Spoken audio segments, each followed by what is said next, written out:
From the Library of the Archive Key. The Metamorphosis. By Franz Kafka. Chapter 1. One morning, as Gregor Samsa was waking up from anxious dreams, he discovered that in bed he had been changed into a monstrous verminous bug. He lay on his armor hard back and saw, as he lifted his head up a little, his brown arched abdomen divided up into rigid bow-like sections. From this height the blanket, just about ready to slide off completely, could hardly stay in place. His numerous legs, pitifully thin in comparison to the rest of his circumference, flickered helplessly before his eyes. "What's happened to me?" he thought. It was no dream. His room, a proper room for a human being, only somewhat too small, lay quietly between the four well-known walls. Above the table, on which an unpacked collection of sample cloth goods was spread out, Samsa was a traveling salesman, hung the picture which he had cut out of an illustrated magazine a little while ago, and set in a pretty gilt frame. It was a picture of a woman, with a fur hat and a fur boa. She sat erect there, lifting up in the direction of the viewer a solid fur muff, into which her entire forearm disappeared. Gregor's glance then turned to the window. The dreary weather, the raindrops were falling audibly down on the metal window ledge, made him quite melancholy. "Why don't I keep sleeping for a little while longer, and forget all this foolishness?" he thought. But this was entirely impractical, for he was used to sleeping on his right side, and in his present state he couldn't get himself into this position. No matter how hard he threw himself onto his right side, he always rolled again onto his back. He must have tried it 100 times, closing his eyes, so that he would not have to see the wriggling legs, and gave up only when he began to feel a light, dull pain in his side which he had never felt before.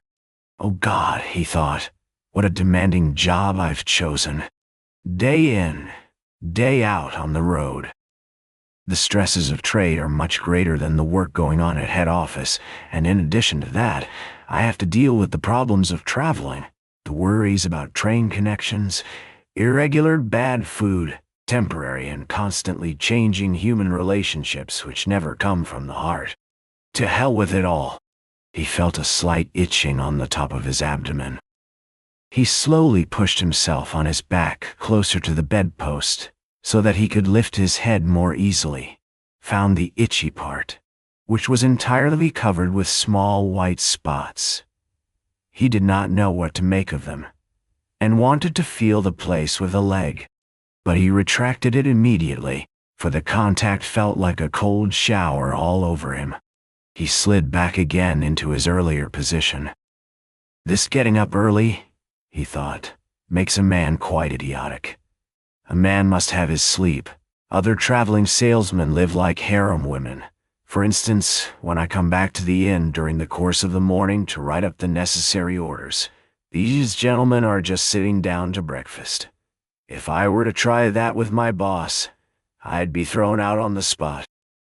Still, who knows whether that mightn't be really good for me. If I didn't hold back for my parents' sake, I would have quit ages ago. I would have gone to the boss and told him just what I think from the bottom of my heart. He would have fallen right off his desk. How weird it is to sit up at the desk and talk down to the employee from way up there. The boss has trouble hearing, so the employee has to step up quite close to him. Anyway, I haven't completely given up that hope yet. Once I've got together the money to pay off the parents' debt to him, that should take another 5 or 6 years. He'll do it for sure. Then I'll make the big break. In any case, right now, I have to get up. My train leaves at 5 o'clock. And he looked over at the alarm clock ticking away by the chest of drawers. Good God, he thought. It was 6:30, and the hands were going quietly on. It was past the half hour, already nearly 1:45. Could the alarm have failed to ring? One saw from the bed that it was properly set for 4 o'clock. Certainly it had rung. Yes, but was it possible to sleep through this noise that made the furniture shake? Now, it's true he'd not slept quietly, but evidently he'd slept all the more deeply.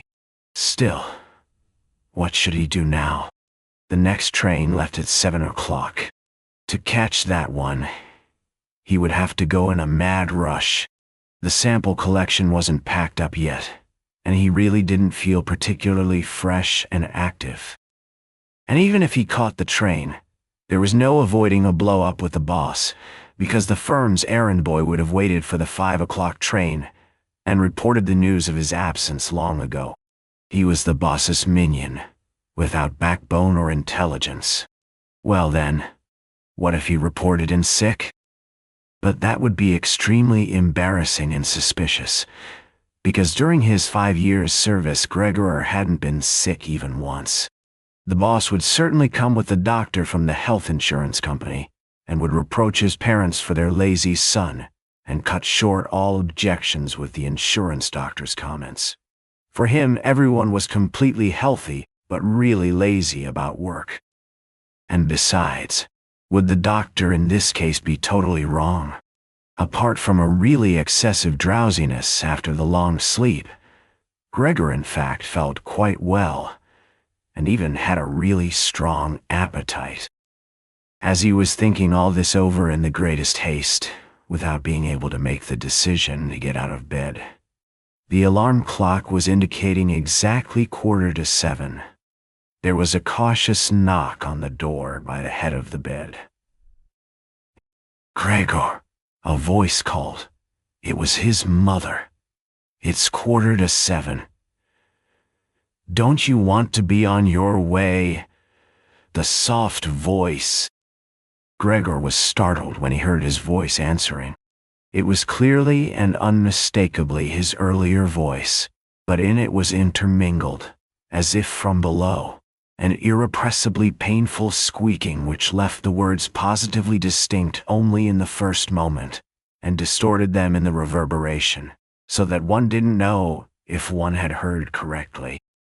Gregor wanted to answer in detail and explain everything, but in these circumstances he confined himself to saying, "Yes, thank you, Mother. I'm getting up right away." Because of the wooden door, the change in Gregor's voice was not really noticeable outside, so his mother calmed down with this explanation and shuffled off. However, as a result of the short conversation, the other family members became aware of the fact that Gregor was unexpectedly still at home, and already his father was knocking on one side door, weakly but with his fist. Gregor," he called out. "What's going on?" And after a short while he urged him on again in a deeper voice. Gregor. "Ale?" At the other side door, however, his sister knocked lightly. "Gregor? Are you all right? Do you need anything?" Gregor directed answers in both directions. "I'll be ready right away." He made an effort with the most careful articulation, and by inserting long pauses between the individual words, to remove everything remarkable from his voice. His father turned back to his breakfast. However, his sister whispered, "Gregor, open the door, I beg you." Gregor had no intention of opening the door, but congratulated himself on his precaution, acquired from traveling, of locking all doors during the night, even at home. First, he wanted to stand up quietly and undisturbed, get dressed, above all, have breakfast, and only then consider further action. For, he noticed this clearly, by thinking things over in bed he would not reach a reasonable conclusion. He remembered that he had already often felt a light pain or other in bed, perhaps the result of an awkward lying position, which later turned out to be purely imaginary when he stood up, and he was eager to see how his present fantasies would gradually dissipate. That the change in his voice was nothing other than the onset of a real chill, an occupational illness of commercial travelers. Of that he had not the slightest doubt. It was very easy to throw aside the blanket. He needed only to push himself up a little, and it fell by itself. But to continue was difficult, particularly because he was so unusually wide. He needed arms and hands to push himself upright. Instead of these, however, he had only many small limbs which were incessantly moving with very different motions, and which, in addition, he was unable to control. If he wanted to bend one of them, then it was the first to extend itself, and if he finally succeeded doing with this limb what he wanted, in the meantime all the others, as if left free, moved around in an excessively painful agitation. "But I must not stay in bed uselessly," said Gregor to himself. At first he wanted to get off the bed with the lower part of his body, but this lower part, which he incidentally had not yet looked at, and which he also couldn't picture clearly, proved itself too difficult to move. The attempt went so slowly. When, having become almost frantic, he finally hurled himself forward with all his force and without thinking, he chose his direction incorrectly, and he hit the lower bedpost hard. The violent pain he felt revealed to him that the lower part of his body was at the moment probably the most sensitive. Thus he tried to get his upper body out of the bed first and turned his head carefully toward the edge of the bed. He managed to do this easily, and in spite of its width and weight, his body mass at last slowly followed the turning of his head. But as he finally raised his head outside the bed in the open air, he became anxious about moving forward any further in this manner. For if he allowed himself eventually to fall by this process, it would take a miracle to prevent his head from getting injured. And at all costs he must not lose consciousness right now. He preferred to remain in bed. However, after a similar effort, while he lay there again sighing as before, and once again saw his small limbs fighting one another, if anything worse than before, and didn't see any chance of imposing quiet and order on this arbitrary movement, he told himself again that he couldn't possibly remain in bed, and that it might be the most reasonable thing to sacrifice everything, if there was even the most reasonable thing to sacrifice. The slightest hope of getting himself out of bed in the process. At the same moment, however, he didn't forget to remind himself from time to time of the fact that calm, indeed the calmest, reflection might be better than the most confused decisions. At such moments, he directed his gaze as precisely as he could toward the window. But unfortunately, there was little confident cheer to be had from a glance at the morning mist, which concealed even the other side of the narrow street. "It's already 7 o'clock, he told himself at the latest striking of the alarm clock. Already 7 o'clock and still such a fog. And for a little while longer he lay quietly with weak breathing, as if perhaps waiting for normal and natural conditions to re-emerge out of the complete stillness. But then he said to himself, "Before it strikes 7:15, whatever happens, I must be completely out of bed.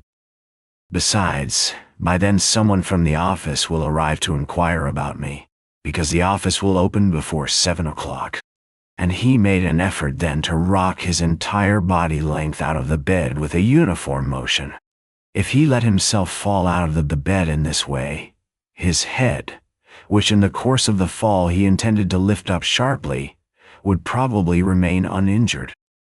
His back seemed to be hard. Nothing would really happen to that as a result of the fall. His greatest reservation was a worry about the loud noise which the fall must create, and which presumably would arouse, if not fright, then at least concern on the other side of all the doors. However, it had to be tried. As Gregor was in the process of lifting himself half out of bed, the new method was more of a game than an effort. He needed only to rock with a constant rhythm. It struck him how easy all this would be if someone were to come to his aid. 2 strong people, he thought of his father and the servant girl, would have been quite sufficient.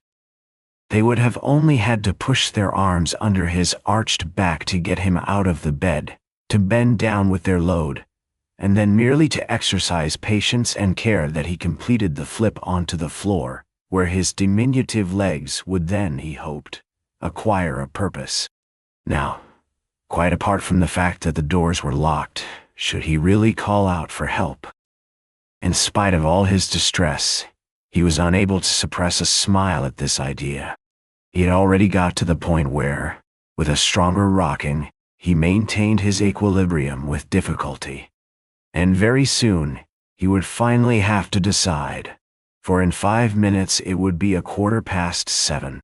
Then there was a ring at the door of the apartment. That's someone from the office, he told himself, and he almost froze while his small limbs only danced around all the faster. For one moment, everything remained still.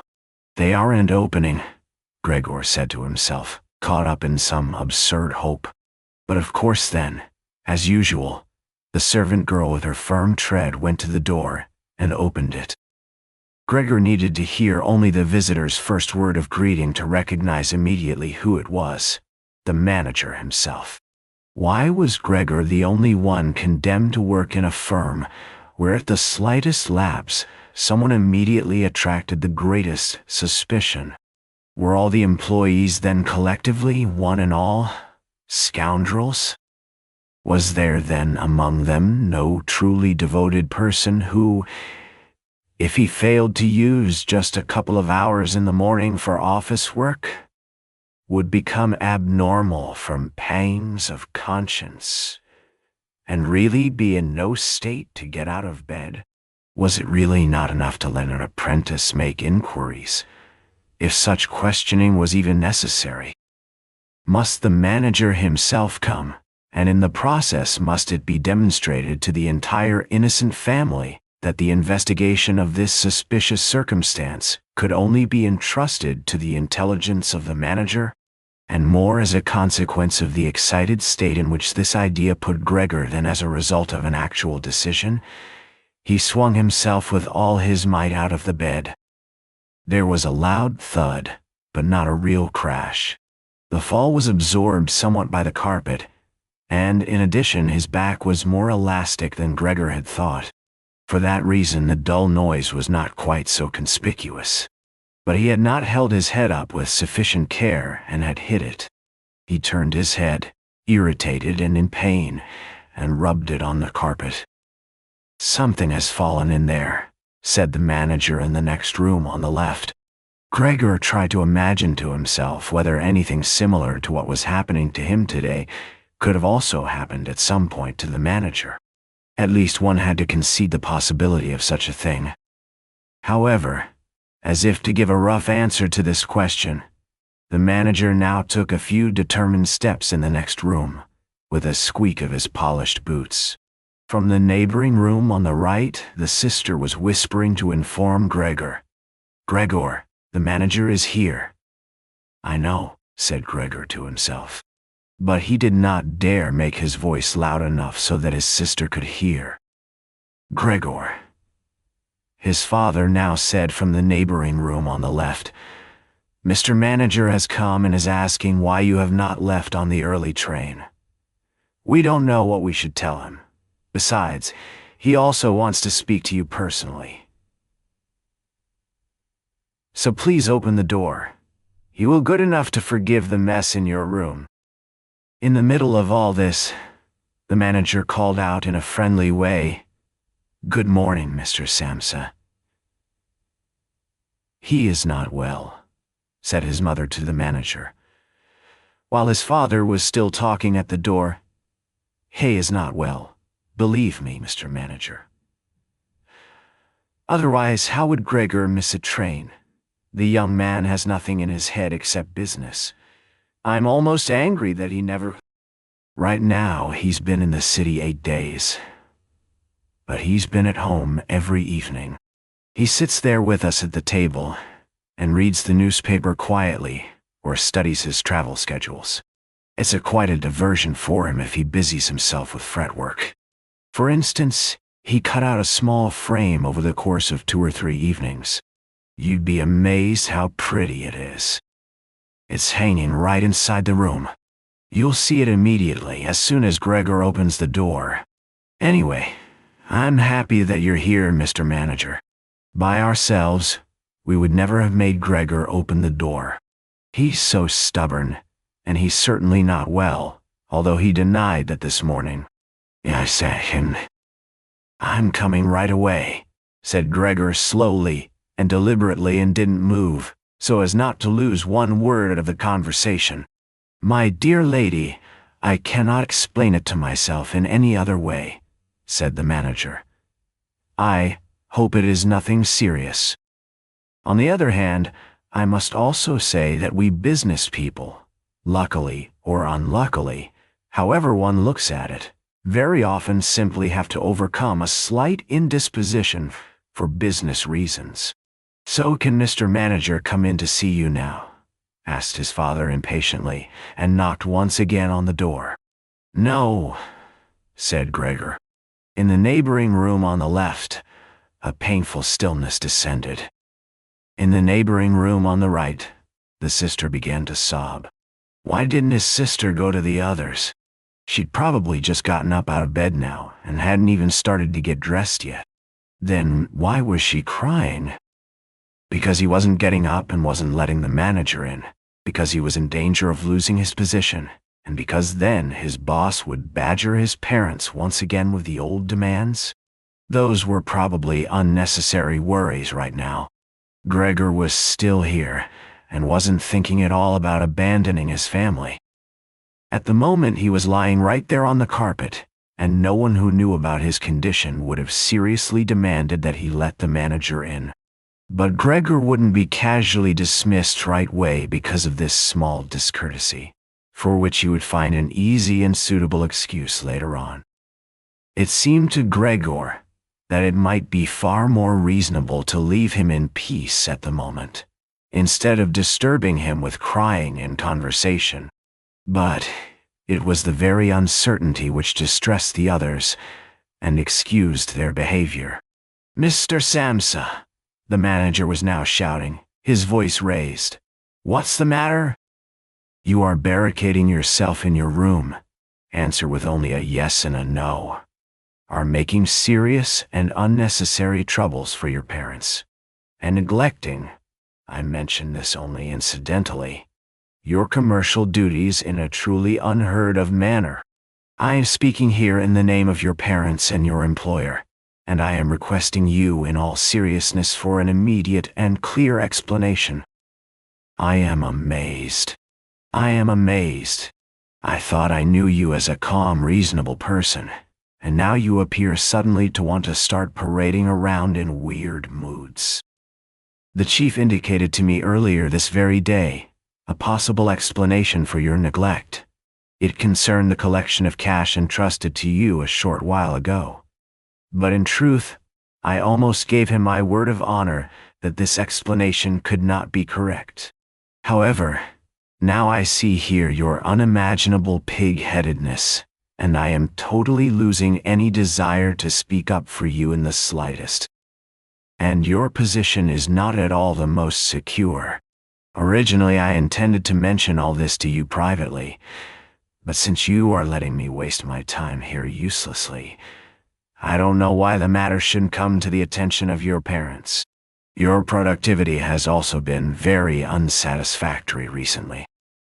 Of course, it's not the time of year to conduct exceptional business. We recognize that. But a time of year for conducting no business, there is no such thing at all, Mr. Samsa, and such a thing must never be. But Mr. Manager, called Gregor, beside himself and in his agitation forgetting everything else. I'm opening the door immediately, this very moment. A slight indisposition, a dizzy spell, has prevented me from getting up. I'm still lying in bed right now, but now I'm quite refreshed once again. I'm in the midst of getting out of bed. Just have patience for a short moment. Things are not going so well as I thought, but things are all right. How suddenly this can overcome someone. Just yesterday evening everything was fine with me. My parents certainly know that. Actually, just yesterday evening I had a small premonition. People must have seen that in me. Why have I not reported that to the office? But people always think that they'll get over sickness without having to stay at home. Mr. Manager, take it easy on my parents. There is really no basis for the criticisms which you are now making against me. And really nobody has said a word to me about that. Perhaps you have not read the latest orders which I shipped. Besides, now I'm setting out on my trip on the 8 o'clock train. The few hours' rest have made me stronger. Mr. Manager, do not stay. I will be at the office in person right away. Please have the goodness to say that, and to convey my respects to the chief.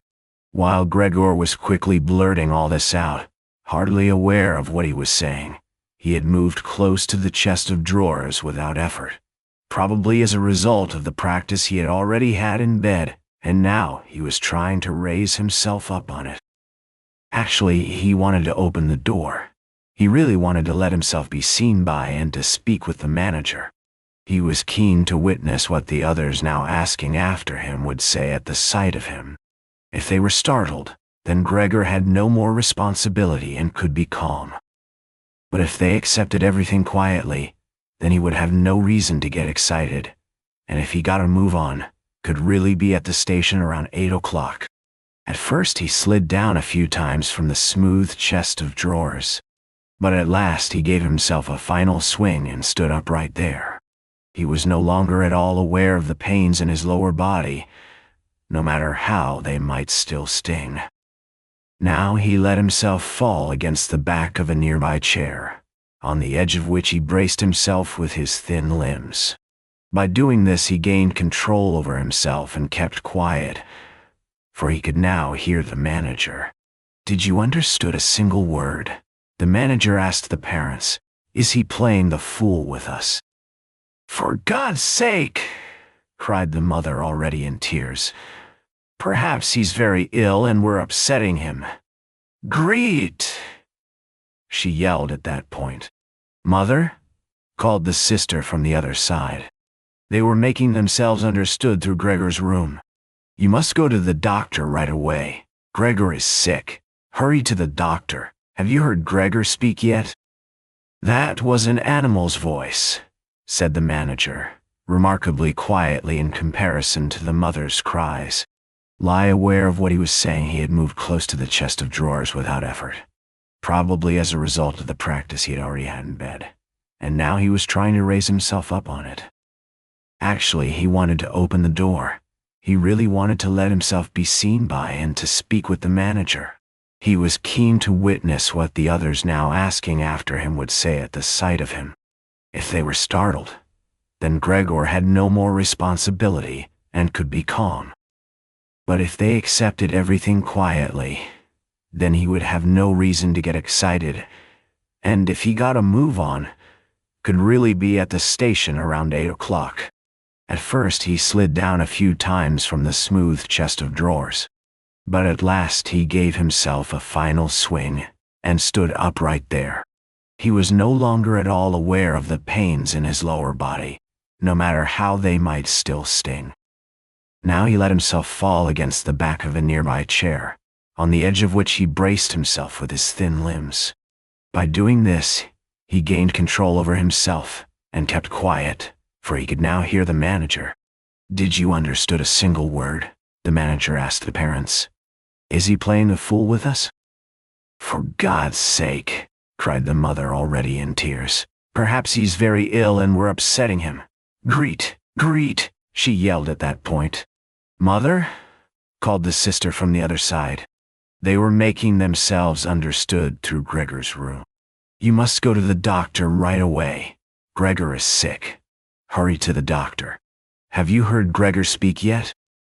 "That was an animal's voice," said the manager, remarkably quietly in comparison to the mother's cries. "Anna! Anna!" yelled the father through the hall into the kitchen, clapping his hands. "Fetch a locksmith right away." The two young women were already running through the hall with swishing skirts. How had his sister dressed herself so quickly, and yanked open the doors of the apartment? One couldn't hear the doors closing at all. They probably had left them open, as is customary in an apartment in which a huge misfortune has taken place. However, Gregor had become much calmer. All right, people did not understand his words anymore, although they seemed clear enough to him, clearer than previously. Perhaps because his ears had gotten used to them. But at least people now thought that things were not all right with him, and were prepared to help him. The confidence and assurance with which the first arrangements had been carried out made him feel good. He felt himself included once again in the circle of humanity, and was expecting from both the doctor and the locksmith, without differentiating between them with any real precision, splendid and surprising results. In order to get as clear a voice as possible for the critical conversation which was imminent, he coughed a little, and certainly took the trouble to do this in a really subdued way, since it was possible that even this noise sounded like something different from a human cough. He no longer trusted himself to decide any more. Meanwhile, in the next room, it had become really quiet. Perhaps his parents were sitting with the manager at the table and were whispering. Perhaps they were all leaning against the door and listening. Gregor pushed himself slowly towards the door, with the help of the easy chair, let go of it there, threw himself against the door, held himself upright against it. The balls of his tiny limbs had a little sticky stuff on them, and rested there momentarily from his exertion. Then he made an effort to turn the key in the lock with his mouth. Unfortunately, it seemed that he had no real teeth. How then was he to grab hold of the key? But to make up for that, his jaws were naturally very strong. With their help, he managed to get the key really moving, and he did not notice that he was obviously inflicting some damage on himself, for a brown fluid came out of his mouth, flowed over the key, and dripped onto the floor.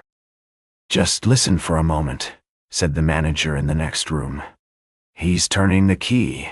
For Gregor, that was a great encouragement. But they all should have called out to him, including his father and mother. "Come on, Gregor," they should have shouted. "Keep going. Keep working on the lock." Imagining that all his efforts were being followed with suspense, he bit down frantically on the key with all the force he could muster. As the key turned more, he danced around the lock. Now he was holding himself upright only with his mouth, and he had to hang onto the key or then press it down again with the whole weight of his body, as necessary. The quite distinct click of the lock, as it finally snapped, really woke Gregor up. Breathing heavily, he said to himself, "So I didn't need the locksmith," and he set his head against the door handle to open the door completely. Because he had to open the door in this way, it was already open very wide without him yet being really visible. He first had to turn himself slowly around the edge of the door, very carefully, of course, if he did not want to fall awkwardly on his back right at the entrance into the room. He was still preoccupied with this difficult movement and had no time to pay attention to anything else when he heard the manager exclaim aloud, "Oh!" It sounded like the wind whistling, and now he saw him, nearest to the door, pressing his hand against his open mouth and moving slowly back, as if an invisible constant force was pushing him away. His mother, in spite of the presence of the manager, she was standing here with her hair sticking up on end, still a mess from the night, with her hands clasped, was looking at his father. She then went 2 steps towards Gregor and collapsed right in the middle of her skirt, spreading out all around her, her face sunk on her breast, completely concealed. His father clenched his fist with a hostile expression, as if he wished to push Gregor back into his room, then looked uncertainly around the living room, covered his eyes with his hands, and cried so that his mighty breast shook. At this point, Gregor did not take 1 step into the room, but leaned his body from the inside against the firmly bolted wing of the door, so that only half his body was visible, as well as his head, titled sideways, with which he peeped over at the others. Meanwhile, it had become much brighter. Standing out clearly from the other side of the street was a part of the endless gray-black house situated opposite. It was a hospital, with its severe regular windows breaking up the facade. The rain was still coming down, but only in large individual drops, visibly and firmly thrown down one by one onto the ground. The breakfast dishes were standing piled around on the table, because for his father breakfast was the most important meal time in the day, which he prolonged for hours by reading various newspapers. Directly across on the opposite wall hung a photograph of Gregor from the time of his military service. It was a picture of him as a lieutenant, as he, smiling and worry-free, with his hand on his sword, demanded respect for his bearing and uniform. The door to the hall was ajar, and since the door to the apartment was also open, one saw out into the landing of the apartment and the start of the staircase going down. "Now," said Gregor, well aware that he was the only one who had kept his composure, "I'll get dressed right away, pack up the collection of samples and set off. You will allow me to set out on my way, will you not? You see, Mr. Manager, I am not pig-headed, and I am happy to work. Traveling is exhausting, but I couldn't live without it." "Where are you going, Mr. Manager?" "To the office." "Really? Will you report everything truthfully?" A person can be incapable of work momentarily, but that is precisely the best time to remember the earlier achievements, and to consider that later, after the obstacles have been shoved aside, the person will work all the more keenly and intensely. I am really so indebted to Mr. Chief. You know that perfectly well. On the other hand, I am concerned about my parents and my sister. I'm in a fix, but I'll work myself out of it again. Don't make things more difficult for me than they already are. Speak up on my behalf in the office.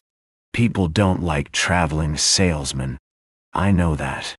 People think they earn pots of money and thus lead a fine life. People don't even have any special reason to think through this judgment more clearly. But you, Mr. Manager, you have a better perspective on the interconnections than the other people, even, I tell you in total confidence, a better perspective than Mr. Chairman himself, who in his capacity as the employer may let his judgment make casual mistakes at the expense of an employee. You also know well enough that the traveling salesman who is outside the office almost the entire year can become so easily a victim of gossip, coincidences, and groundless complaints, against which it's impossible for him to defend himself, since for the most part, he doesn't hear about them at all, and only then when he's exhausted after finishing a trip and gets to feel in his own body at home. The nasty consequences which can't be thoroughly explored back to their origins. Mr. Manager, don't leave without speaking a word telling me that you'll at least concede that I'm a little in the right. But at Gregor's first words, the manager had already turned away, and now he looked back at Gregor over his twitching shoulders with pursed lips. During Gregor's speech, he was not still for a moment, but was moving away towards the door, without taking his eyes off Gregor, but really gradually, as if there was a secret ban on leaving the room.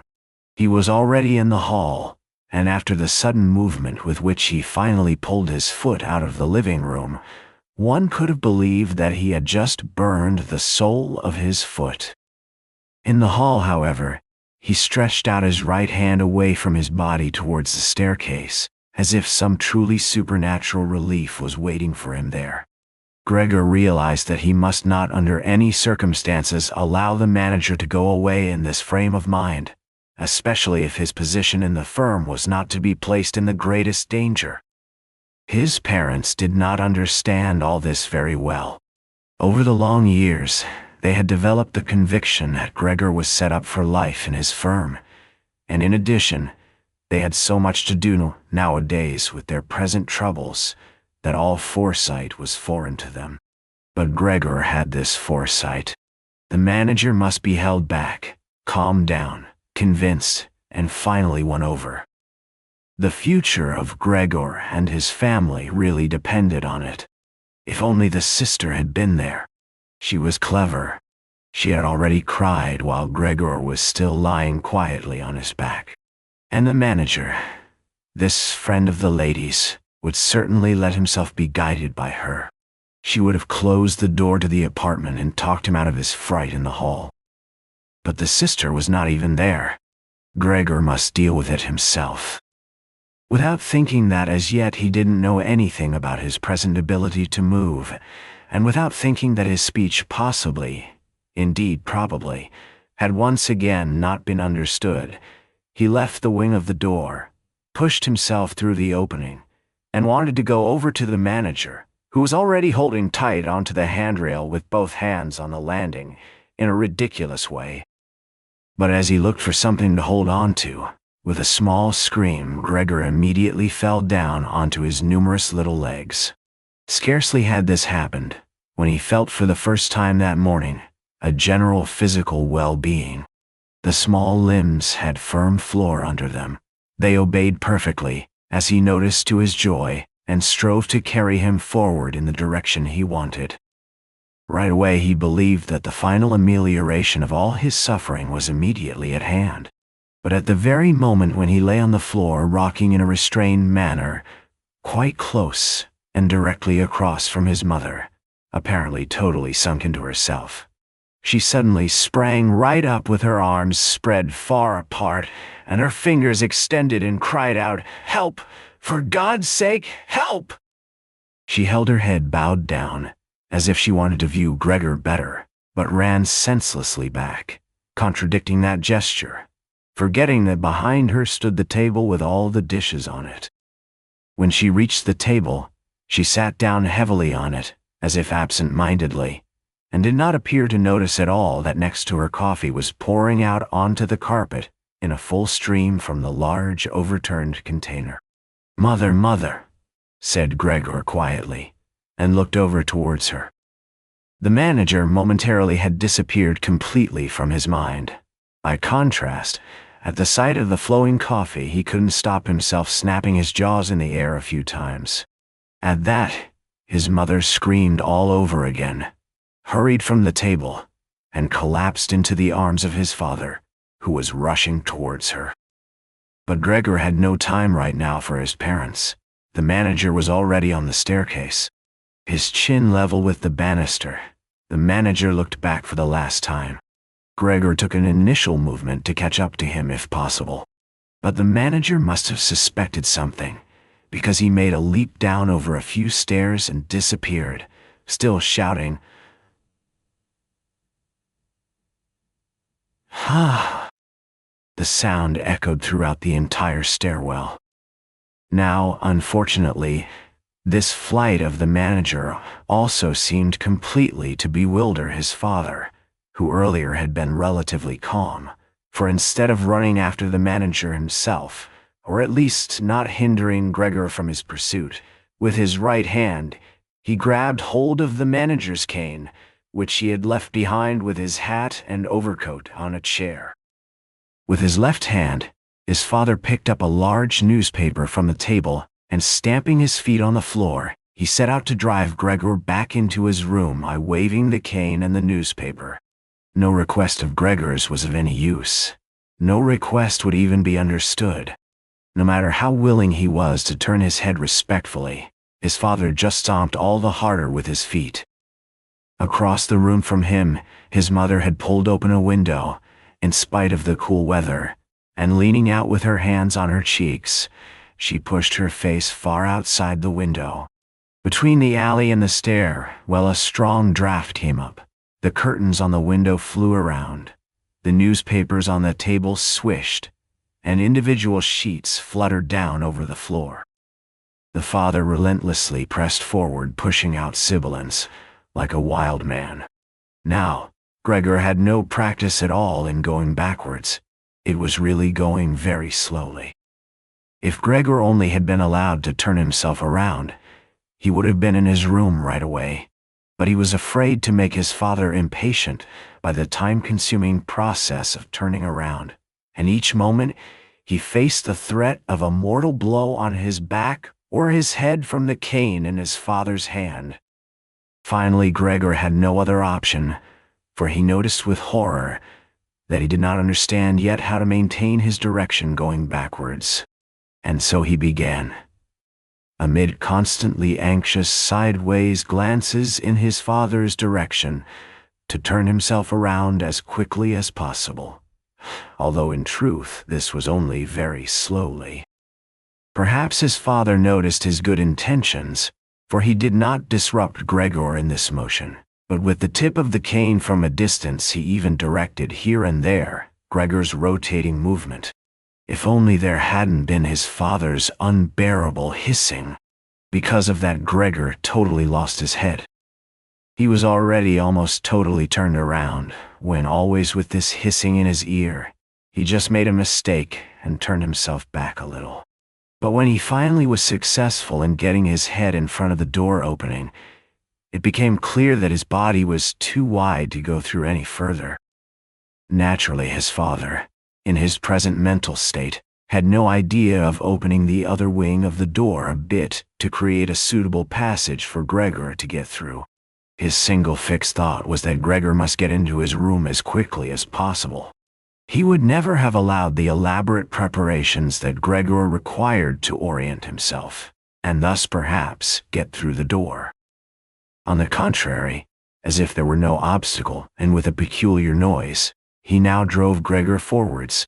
Behind Gregor, the sound was at this point no longer like the voice of only a single father. Now it was really no longer a joke, and Gregor forced himself, come what might, into the door. One side of his body was lifted up. He lay at an angle in the door opening. His one flank was sore with the scraping. On the white door, ugly blotches were left. Soon he was stuck fast, and would have not been able to move any more on his own. The tiny legs on one side hung twitching in the air above.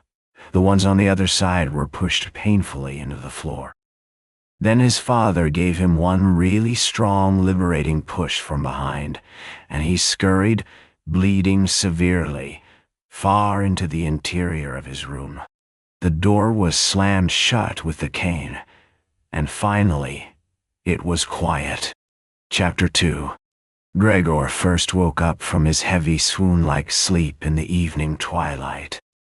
He would certainly have woken up soon afterwards without any disturbance, for he felt himself sufficiently rested and wide awake, although it appeared to him as if a hurried step and a cautious closing of the door to the hall had aroused him.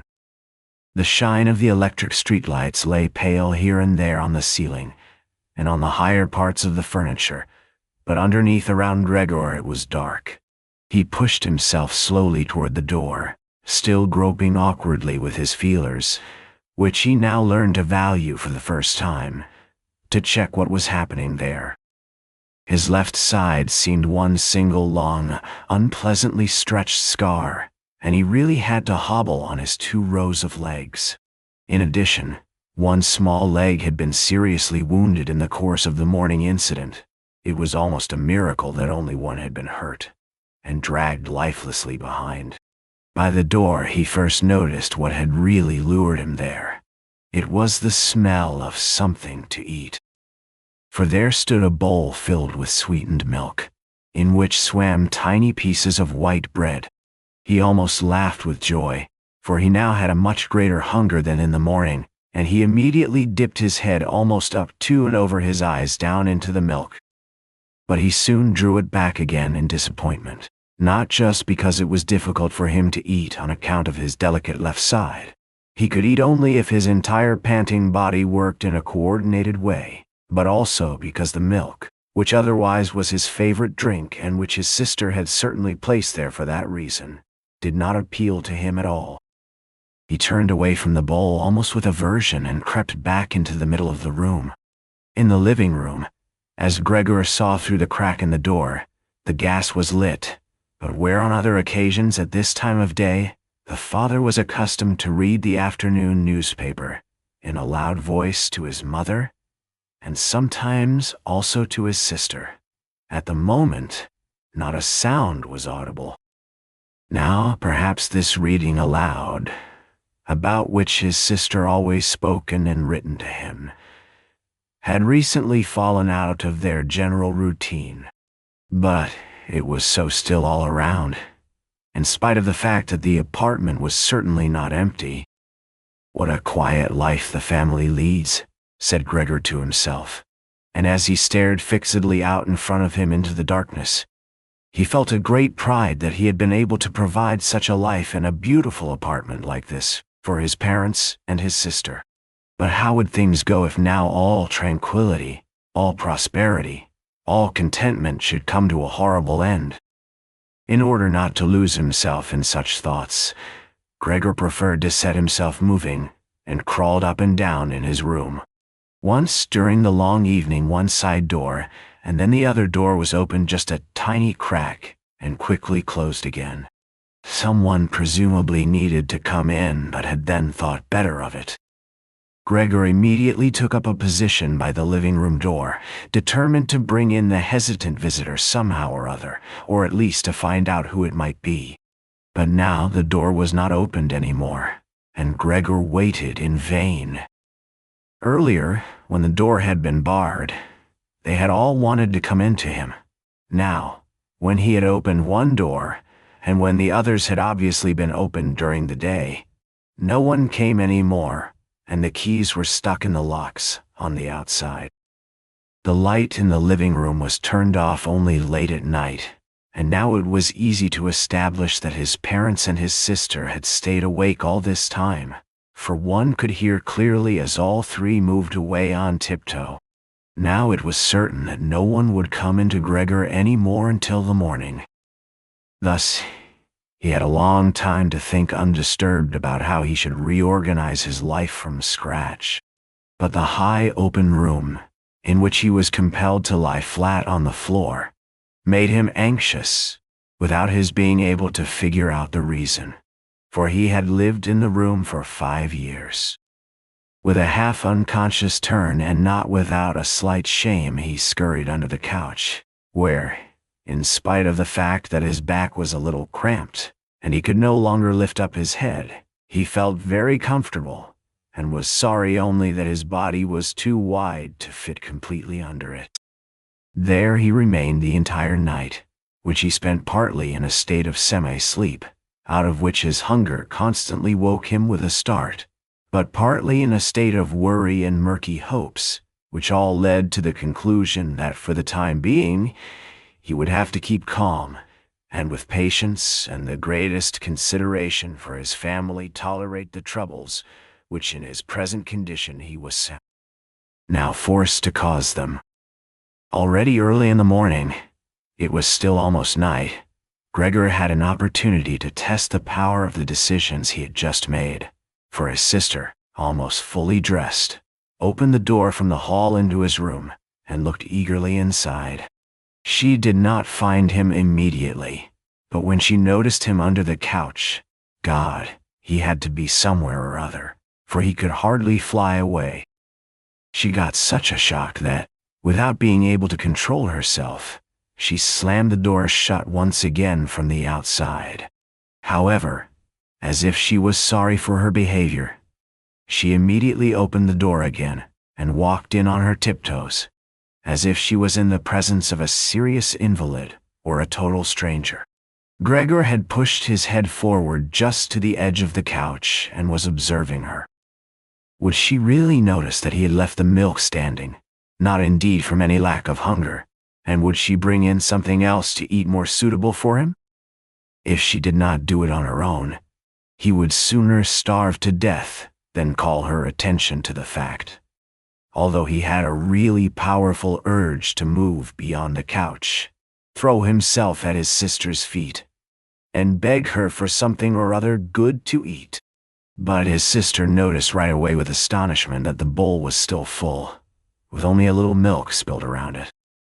She picked it up immediately, although not with her bare hands but with a rag, and took it out of the room. Gregor was extremely curious what she would bring as a substitute, and he pictured to himself different ideas about that. But he never could have guessed what his sister, out of the goodness of her heart, in fact did. She brought him, to test his taste, an entire selection, all spread out on an old newspaper. There were old half-rotten vegetables, bones from the evening meal, covered with a white sauce which had almost solidified, some raisins and almonds, cheese, which Gregor had declared inedible 2 days earlier, a slice of dry bread, a slice of salted bread smeared with butter. In addition to all this, she put down a bowl, probably designated once and for all as Gregor's, into which she had poured some water. And out of her delicacy of feeling, since she knew that Gregor would not eat in front of her, she went away very quickly, and even turned the key in the lock, so that Gregor could now observe that he could make himself as comfortable as he wished. Gregor's small limbs buzzed as the time for eating had come. His wounds must, in any case, have already healed completely. He felt no handicap on that score. He was astonished at that and thought about it. How more than a month ago he had cut his finger slightly with a knife, and how this wound had hurt enough even the day before yesterday. Am I now going to be less sensitive? He thought, already sucking greedily on the cheese, which had strongly attracted him right away, more than all the other foods. Quickly, and with his eyes watering with satisfaction, he ate one after the other the cheese, the vegetables, and the sauce. The fresh food, by contrast, didn't taste good to him. He couldn't bear the smell and even carried the things he wanted to eat a little distance away. By the time his sister slowly turned the key as a sign that he should withdraw, he was long finished and now lay lazily in the same spot. The noise immediately startled him, in spite of the fact that he was already almost asleep, and he scurried back again under the couch. But it cost him great self-control to remain under the couch, even for the short time his sister was in the room, because his body had filled out somewhat on account of the rich meal, and in the narrow space there he could scarcely breathe. In the midst of minor attacks of asphyxiation, he looked at her with somewhat protruding eyes, as his unsuspecting sister swept up with a broom, not just the remnants, but even the foods which Gregor had not touched at all, as if these were also now useless, and as she dumped everything quickly into a bucket, which she closed with a wooden lid, and then carried all of it out of the room. She had hardly turned around before Gregor had already dragged himself out from the couch, stretched out, and let his body expand. In this way Gregor got his food every day, once in the morning when his parents and the servant girl were still asleep, and a second time after the common noon meal, for his parents were, as before, asleep then for a little while, and the servant girl was sent off by his sister on some errand or other. Certainly they would not have wanted Gregor to starve to death, but perhaps they could not have endured finding out what he ate, other than by hearsay.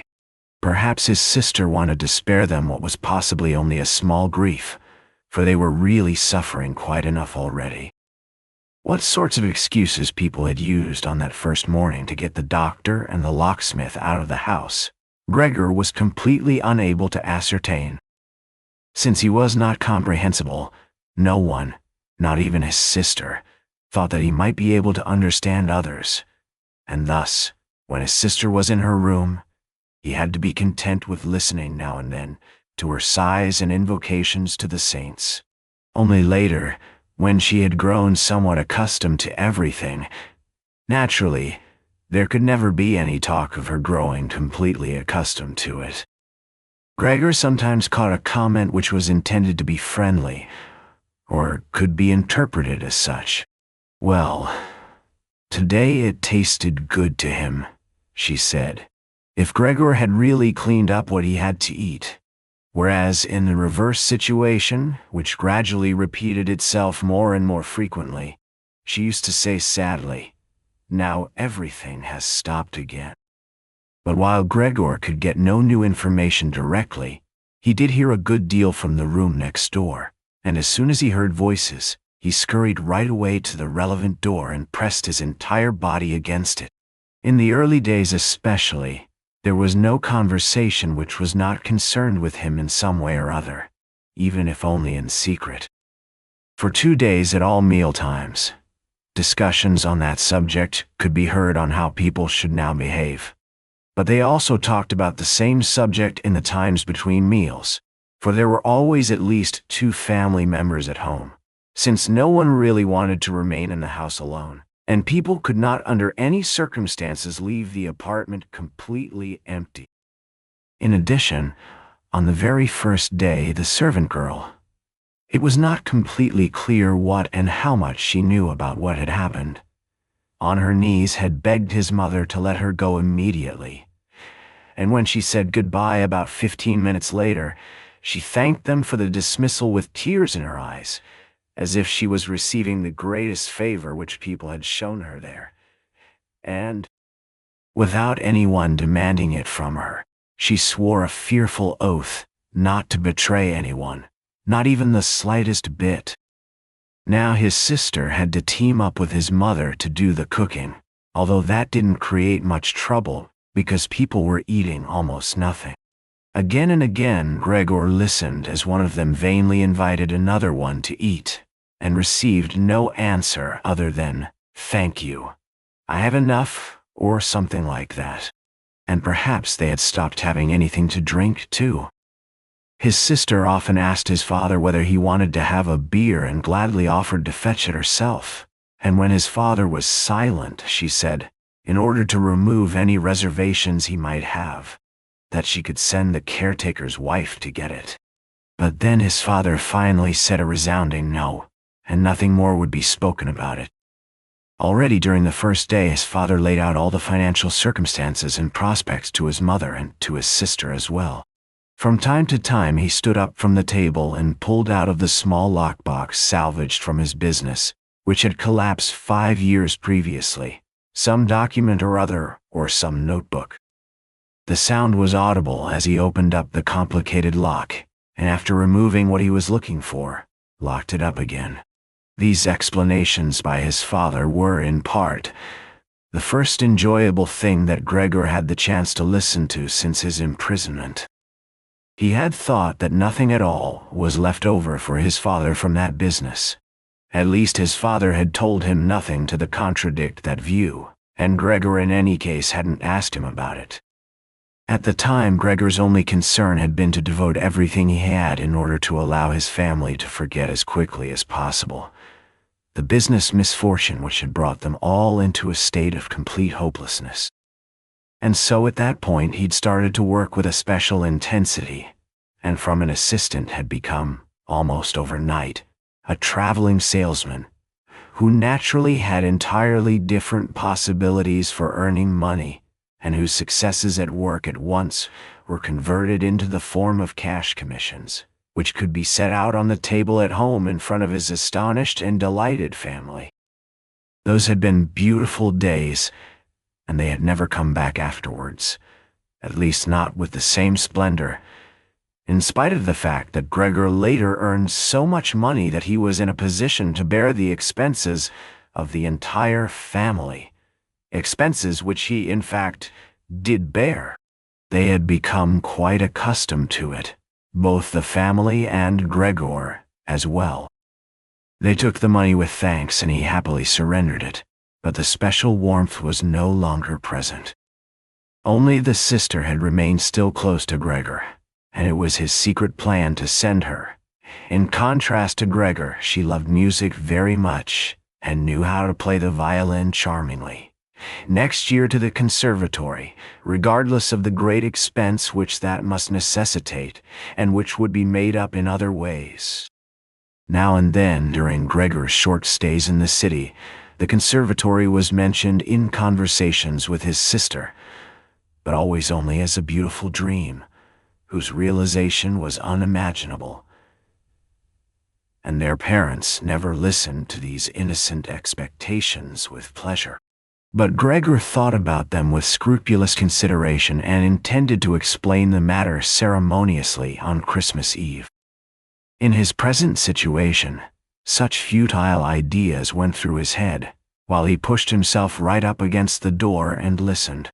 Sometimes in his general exhaustion he couldn't listen any more and let his head bang listlessly against the door. But he immediately pulled himself together, for even the small sound which he made by this motion was heard nearby, and silenced everyone. "There he goes on again," said his father after a while, clearly turning towards the door, and only then would the interrupted conversation gradually be resumed again. Gregor found out clearly enough, for his father tended to repeat himself often in his explanations, partly because he had not personally concerned himself with these matters for a long time now, and partly also because his mother did not understand everything right away the first time. That in spite all bad luck, a fortune, although a very small one, was available from the old times, which the interest, which had not been touched, had in the intervening time gradually allowed to increase a little. Furthermore, in addition to this, the money which Gregor had brought home every month, he had kept only a few florins for himself, had not been completely spent and had grown into a small capital amount. Gregor, behind his door, nodded eagerly, rejoicing over this unanticipated foresight and frugality. True, with this excess money, he could have paid off more of his father's debt to his employer, and the day on which he could be rid of this position would have been a lot closer, but now things were doubtless better the way his father had arranged them. At the moment, however, this money was nowhere near sufficient to permit the family to live on the interest payments. Perhaps it would be enough to maintain the family for 1 or at most 2 years, that's all. Thus it came only to an amount which one should not really take out, and which must be set aside for an emergency. But the money to live on must be earned. Now, his father was a healthy man, although he was old, who had not worked at all for 5 years now, and thus could not be counted on for very much. He had in these 5 years, the first holidays of his trouble-filled but unsuccessful life, put on a good deal of fat, and thus had become really heavy. And should his old mother now maybe work for money, a woman who suffered from asthma, for whom wandering through the apartment even now was a great strain, and who spent every second day on the sofa, by the open window, laboring for breath? Should his sister earn money, a girl who was still a 17-year-old child, whose earlier lifestyle had been so very delightful that it had consisted of dressing herself nicely, sleeping in late, helping around the house, taking part in a few modest enjoyments, and, above all, playing the violin? When it came to talking about this need to earn money, at first Gregor went away from the door and threw himself on the cool leather sofa beside the door, for he was quite hot from shame and sorrow. Often he lay there all night long. He didn't sleep a moment and just scratched on the leather for hours at a time. He undertook the very difficult task of shoving a chair over to the window. Then he crept up on the windowsill and, braced in the chair, leaned against the window to look out, obviously with some memory or other of the satisfaction which that used to bring him in earlier times. Actually, from day to day he perceived things with less and less clarity. Even those a short distance away, the hospital across the street, the all too frequent sight of which he had previously cursed, was not visible at all anymore, and if he had not been precisely aware that he lived in the quiet but completely urban Charlotte Street, he could have believed that from his window he was peering out at a featureless wasteland in which the gray heaven and the gray earth had merged and were indistinguishable. His attentive sister must have observed a couple of times that the chair stood by the window. Then, after cleaning up the room, each time she pushed the chair back right against the window, and from now on she even left the inner casement open. If Gregor had only been able to speak to his sister and thank her for everything that she had to do for him, he would have tolerated her service more easily. As it was, he suffered under it. The sister admittedly sought to cover up the awkwardness of everything as much as possible, and as time went by, she naturally got more successful at it. But with the passing of time, Gregor also came to understand everything more precisely. Even her entrance was terrible for him.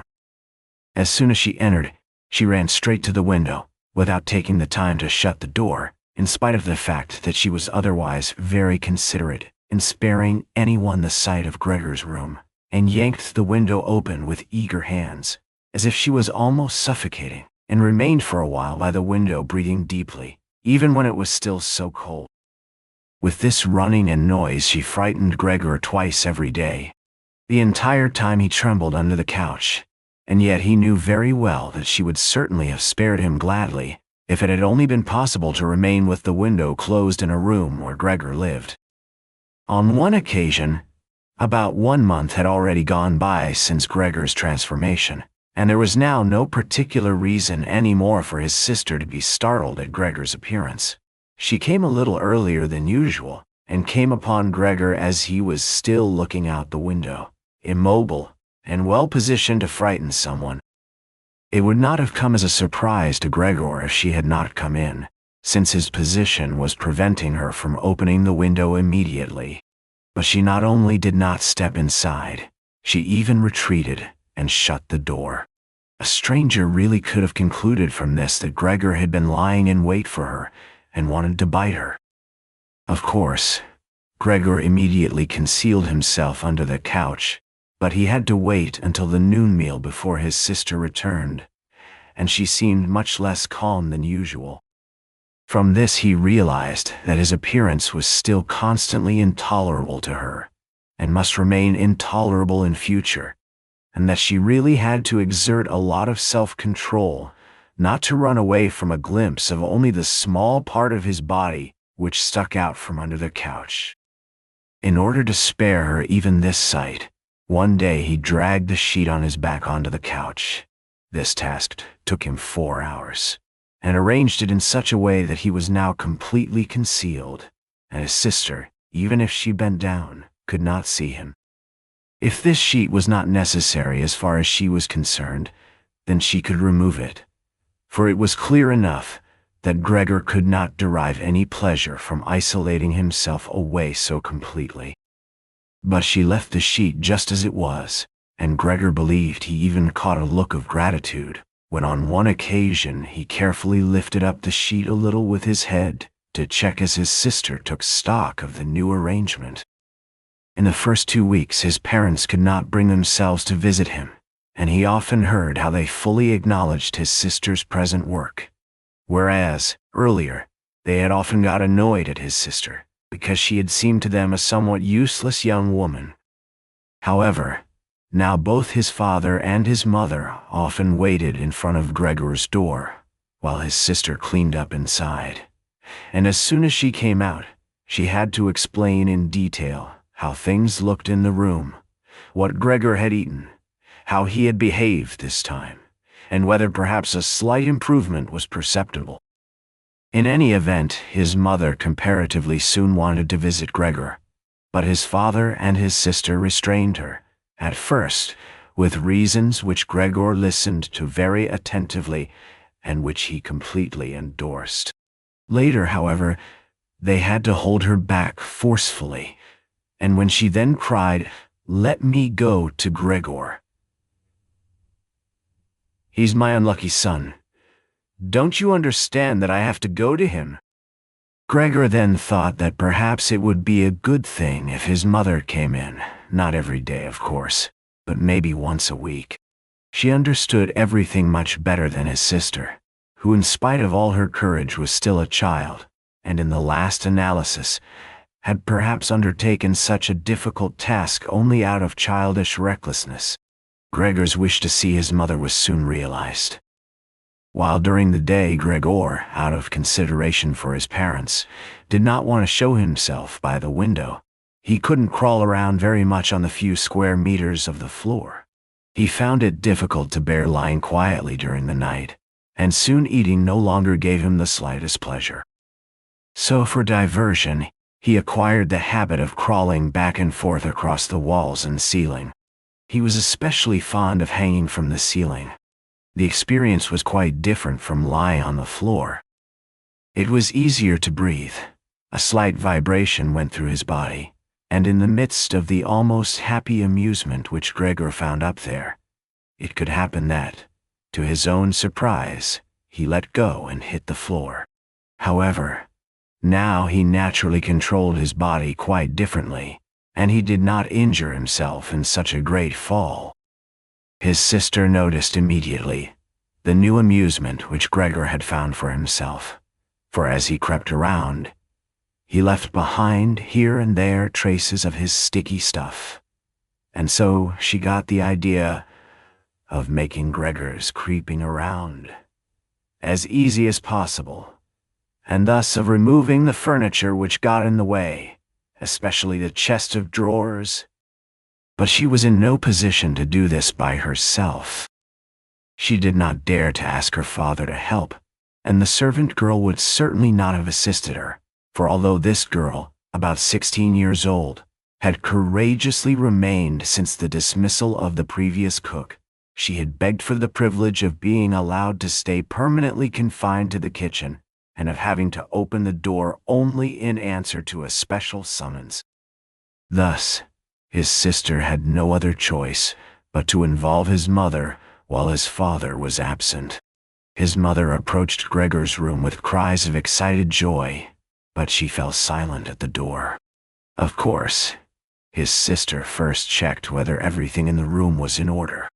Only then did she let his mother walk in. In great haste, Gregor had drawn the sheet down even further and wrinkled it more. The whole thing really looked just like a coverlet thrown carelessly over the couch. On this occasion, Gregor held back from spying out from under the sheet. Thus he refrained from looking at his mother this time, and was just happy that she had come. "Come on, he is not visible," said his sister, and evidently led his mother by the hand. Now Gregor listened, as these two weak women shifted the still heavy old chest of drawers from its position, and as his sister constantly took on herself the greatest part of the work, without listening to the warnings of his mother, who was afraid that she would strain herself. The work lasted a long time. After about a quarter of an hour had already gone by, his mother said that it would be better if they left the chest of drawers where it was, because in the first place, it was too heavy.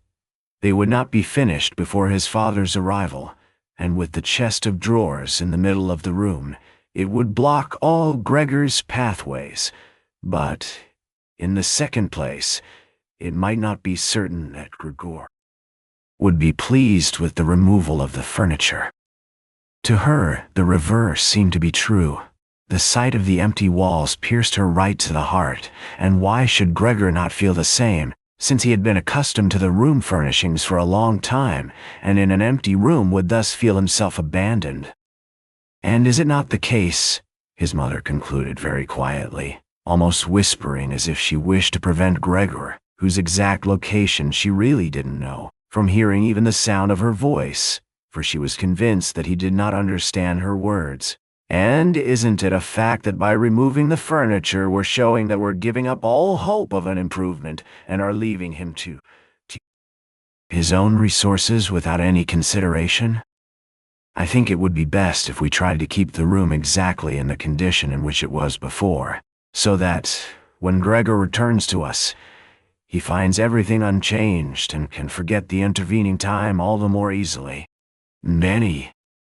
As he heard his mother's words, Gregor realized that the lack of all immediate human contact, together with the monotonous life surrounded by the family over the course of these 2 months, must have confused his understanding, because otherwise he couldn't explain to himself that he in all seriousness could have been so keen to have his room emptied. Was he really eager to let the warm room, comfortably furnished with pieces he had inherited, be turned into a cavern in which he would, of course, then be able to crawl about in all directions without disturbance, but at the same time with a quick and complete forgetting of his human past as well? Was he then at this point already on the verge of forgetting, and was it only the voice of his mother, which he had not heard for a long time, that had aroused him? Nothing was to be removed. Everything must remain. In his condition, he couldn't function without the beneficial influences of his furniture. And if the furniture prevented him from carrying out his senseless crawling about all over the place, then there was no harm in that, but rather a great benefit. But his sister unfortunately thought otherwise. She had grown accustomed, certainly not without justification, so far as the discussion of matters concerning Gregor was concerned, to act as an special expert with respect to their parents. And so now the mother's advice was for his sister sufficient reason to insist on the removal, not only of the chest of drawers and the writing desk, which were the only items she had thought about at first, but also of all the furniture, with the exception of the indispensable couch. Of course, it was not only childish defiance and her recent very unexpected and hard-won self-confidence which led her to this demand. She had also actually observed that Gregor needed a great deal of room to creep about. The furniture, on the other hand, as far as one could see, was not of the slightest use. But perhaps the enthusiastic sensibility of young women of her age also played a role. This feeling sought release at every opportunity, and with it Greet now felt tempted to want to make Gregor's situation even more terrifying, so that then she would be able to do even more for him than now. For surely no one except Greet would ever trust themselves to enter a room in which Gregor ruled the empty walls all by himself. And so she did not let herself be dissuaded from her decision by her mother, who in this room seemed uncertain of herself in her sheer agitation and soon kept quiet, helping his sister with all her energy to get the chest of drawers out of the room. Now, Gregor could still do without the chest of drawers if need be, but the writing desk really had to stay. And scarcely had the women left the room with the chest of drawers, groaning as they pushed it, when Gregor stuck his head out from under the sofa to take a look how he could intervene cautiously and with as much consideration as possible. But unfortunately, it was his mother who came back into the room first, while Greet had her arms wrapped around the chest of drawers in the next room, and was rocking it back and forth by herself, without moving it from its position. His mother was not used to the sight of Gregor. He could have made her ill, and so frightened, Gregor scurried backwards right to the other end of the sofa, but he could no longer prevent the sheet from moving forward a little. That was enough to catch his mother's attention. She came to a halt, stood still for a moment, and then went back to Greet. Although Gregor kept repeating to himself over and over that really nothing unusual was going on, that only a few pieces of furniture were being rearranged, he soon had to admit to himself that the movements of the women to and fro, their quiet conversations, the scratching of the furniture on the floor affected him like a great swollen commotion on all sides, and so firmly was he head and legs and pressing his body into the floor, he had to tell himself unequivocally that he wouldn't be able to endure all this much longer. They were cleaning out his room, taking away from him everything he cherished.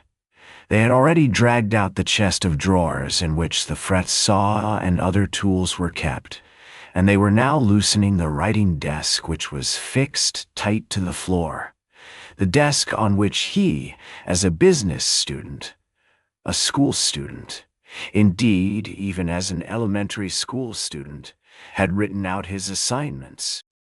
At that moment, he really didn't have any more time to check the good intentions of the two women, whose existence he had in any case almost forgotten, because in their exhaustion they were working really silently, and the heavy stumbling of their feet was the only sound to be heard. And so he scuttled out. The women were just propping themselves up on the writing desk in the next room in order to take a breather. Changing the direction of his path 4 times. He really didn't know what he should rescue first. Then he saw hanging conspicuously on the wall, which was otherwise already empty, the picture of the woman dressed in nothing but fur. He quickly scurried up over it, and pressed himself against the glass that held it in place, and which made his hot abdomen feel good. At least this picture, which Gregor at the moment completely concealed, surely no one would now take away. He twisted his head towards the door of the living room to observe the women as they came back in. They had not allowed themselves very much rest, and were coming back right away. Greet had placed her arm around her mother and held her tightly. "So what shall we take now?" said Greet, and looked around her. Then her glance crossed with Gregor's from the wall. She kept her composure only because her mother was there. She bent her face towards her mother in order to prevent her from looking around, and said, although in a trembling voice and too quickly, "Come, wouldn't it be better to go back to the living room for just another moment?" Greet's purpose was clear to Gregor. She wanted to bring his mother to a safe place and then chase him down from the wall. Well, let her just attempt that. He squatted on his picture and did not hand it over. He would sooner spring into Greet's face. But Greet's words had immediately made the mother very uneasy. She walked to the side, caught sight of the enormous brown splotch on the flowered wallpaper, and, before she became truly aware that what she was looking at was Gregor, screamed out in a high-pitched raw voice, "Oh God, oh God," and fell with outstretched arms, as if she was surrendering everything, down onto the couch, and lay there motionless. "Gregor, you!" cried out his sister with a raised fist and an urgent glare. Since his transformation, those were the first words which she had directed right at him. She ran into the room next door to bring some spirits or other, with which she could revive her mother from her fainting spell. Gregor wanted to help as well. There was time enough to save the picture. But he was stuck fast on the glass and had to tear himself loose forcefully. Then he also scurried into the next room, as if he could give his sister some advice, as in earlier times. But then he had to stand there idly behind her, while she rummaged about among various small bottles. Still, she was frightened when she turned around. A bottle fell onto the floor and shattered. A splinter of glass wounded Gregor in the face. Some corrosive medicine or other dripped over him. Now, without lingering any longer, Greet took as many small bottles as she could hold and ran with them into her mother. She slammed the door shut with her foot. Gregor was now shut off from his mother, who was perhaps near death, thanks to him. He could not open the door, and he did not want to chase away his sister who had to remain with her mother. At this point he had nothing to do but wait, and overwhelmed with self-reproach and worry, he began to creep and crawl over everything: walls, furniture, and ceiling. Finally, in his despair, as the entire room started to spin around him, he fell onto the middle of the large table. A short time elapsed. Gregor lay there limply. All around was still. Perhaps that was a good sign. Then there was a ring at the door. The servant girl was naturally shut up in her kitchen, and Greet must therefore go to open the door. The father had arrived. "What's happened?" were his first words. Greet's appearance had told him everything. Greet replied with a dull voice. Evidently she was pressing her face into her father's chest. "Mother fainted, but she's getting better now. Gregor has broken loose." "Yes, I have expected that," said his father. "I always told you that, but you women don't want to listen." It was clear to Gregor that his father had badly misunderstood Greet's short message, and was assuming that Gregor had committed some violent crime or other. Thus Gregor now had to find his father to calm him down, for he had neither the time nor the opportunity to clarify things for him. and so he rushed away to the door of his room and pushed himself against it, so that his father could see right away as he entered from the hall that Gregor fully intended to return at once to his room, that it was not necessary to drive him back, but that one only needed to open the door and he would disappear immediately. But his father was not in the mood to observe such niceties. "Ah!" he yelled as soon as he entered, with a tone as if he were all at once angry and pleased. Gregor pulled his head back from the door and raised it in the direction of his father. He had not really pictured his father as he now stood there. Of course, what with his new style of creeping all around, he had in the past, while neglected to pay attention to what was going on in the rest of the apartment, as he had done before, and really should have grasped the fact that he would encounter different conditions. Nevertheless, was that still his father? Was that the same man who had lain exhausted and buried in bed in earlier days, when Gregor was setting out on a business trip, who had received him on the evenings of his return in a sleeping gown and armchair, totally incapable of standing up, who had only lifted his arm as a sign of happiness, and who in their rare strolls together a few Sundays a year, and on the important holidays made his Sundays, way slowly forwards between Gregor and his mother, who themselves moved slowly, always a bit more slowly than them, bundled up in his old coat, all the time setting down his walking stick carefully, and who, when he had wanted to say something, almost always stood still and gathered his entourage around. But now, he was standing up really straight, dressed in a tight-fitting blue uniform with gold buttons, like the ones servants wear in a banking company. Above the high, stiff collar of his jacket, his firm double chin stuck out prominently. Beneath his bushy eyebrows, the glance of his black eyes was freshly penetrating and alert. His otherwise disheveled white hair was combed down into a carefully exact shining part. He threw his cap, on which a gold monogram, apparently the symbol of the bank, was affixed in an arc across the entire room onto the sofa, and moved, throwing back the edge of the long coat of his uniform, with his hands in his trouser pockets and a grim face, right up to Gregor. He really didn't know what he had in mind, but he raised his foot uncommonly high anyway, and Gregor was astonished at the gigantic size of his sole of his boot. However, he did not linger on that point, for he knew from the first day of his new life that as far as he was concerned, his father considered the greatest force the only appropriate response. And so he scurried away from his father, stopped when his father remained standing, and scampered forward again when his father merely stirred. In this way they made their way around the room repeatedly, without anything decisive taking place. Indeed, because of the slow pace, it didn't look like a chase. Gregor remained on the floor for the time being, especially as he was afraid that his father could take a flight up onto the wall or the ceiling, as an act of real malice. At any event, Gregor had to tell himself that he couldn't keep up this running around for a long time, because whenever his father took a single step, he had to go through an enormous number of movements.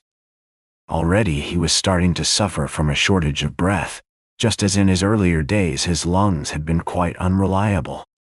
As he now staggered around in this way, in order to gather all his energies for running, hardly keeping his eyes open, in his listlessness, he had no notion at all of any escape other than by running, and had almost already forgotten that the walls were available to him, although they were obstructed by carefully carved furniture full of sharp points and spikes.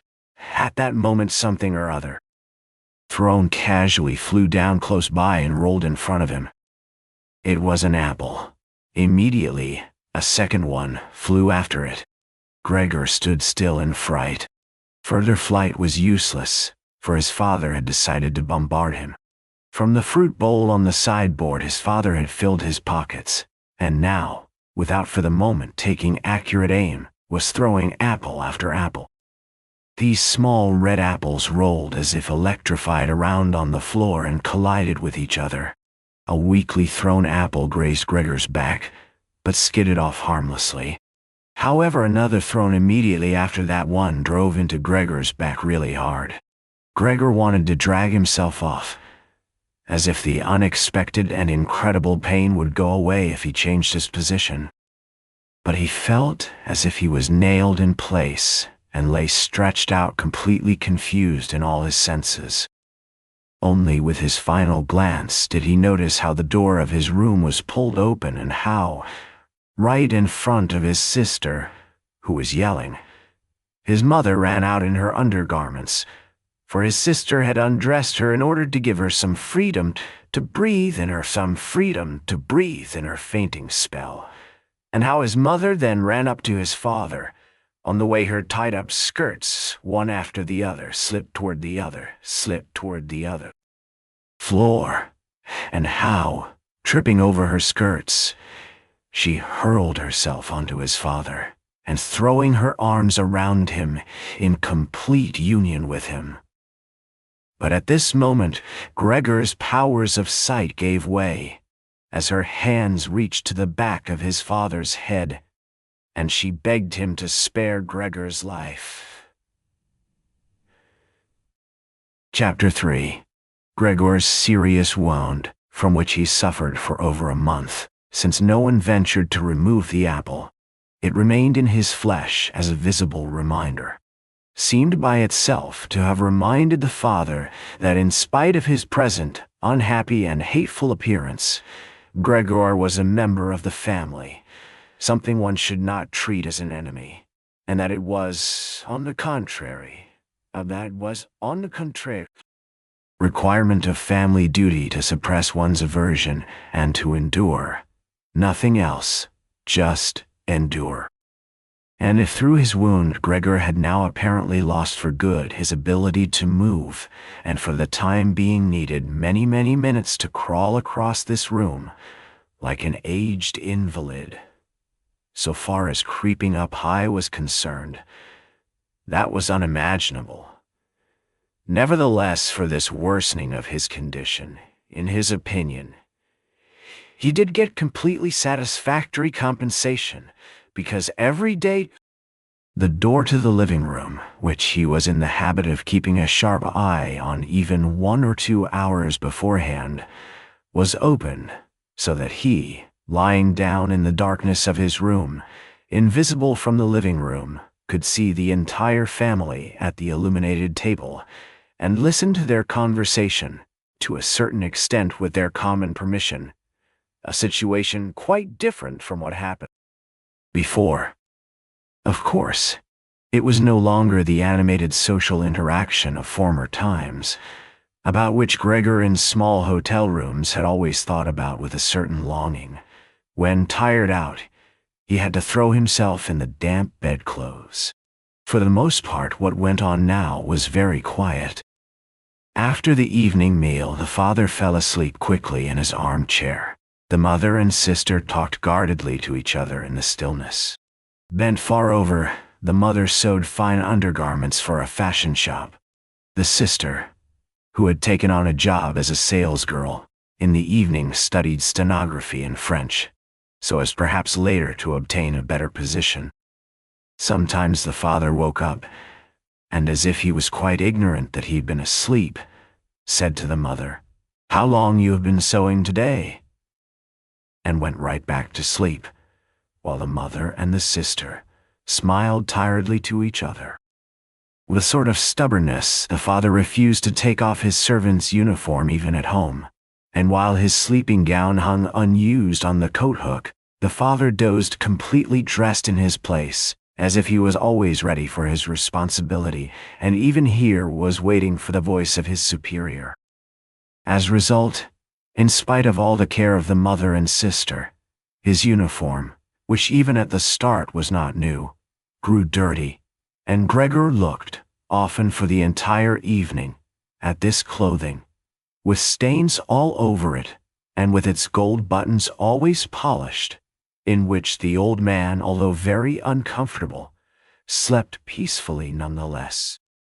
As soon as the clock struck 10, the mother tried encouraging the father gently to wake up, and then persuading him to go to bed, on the ground that he couldn't get a proper sleep here, and the father, who had to report for service at 6 o'clock, really needed a good sleep.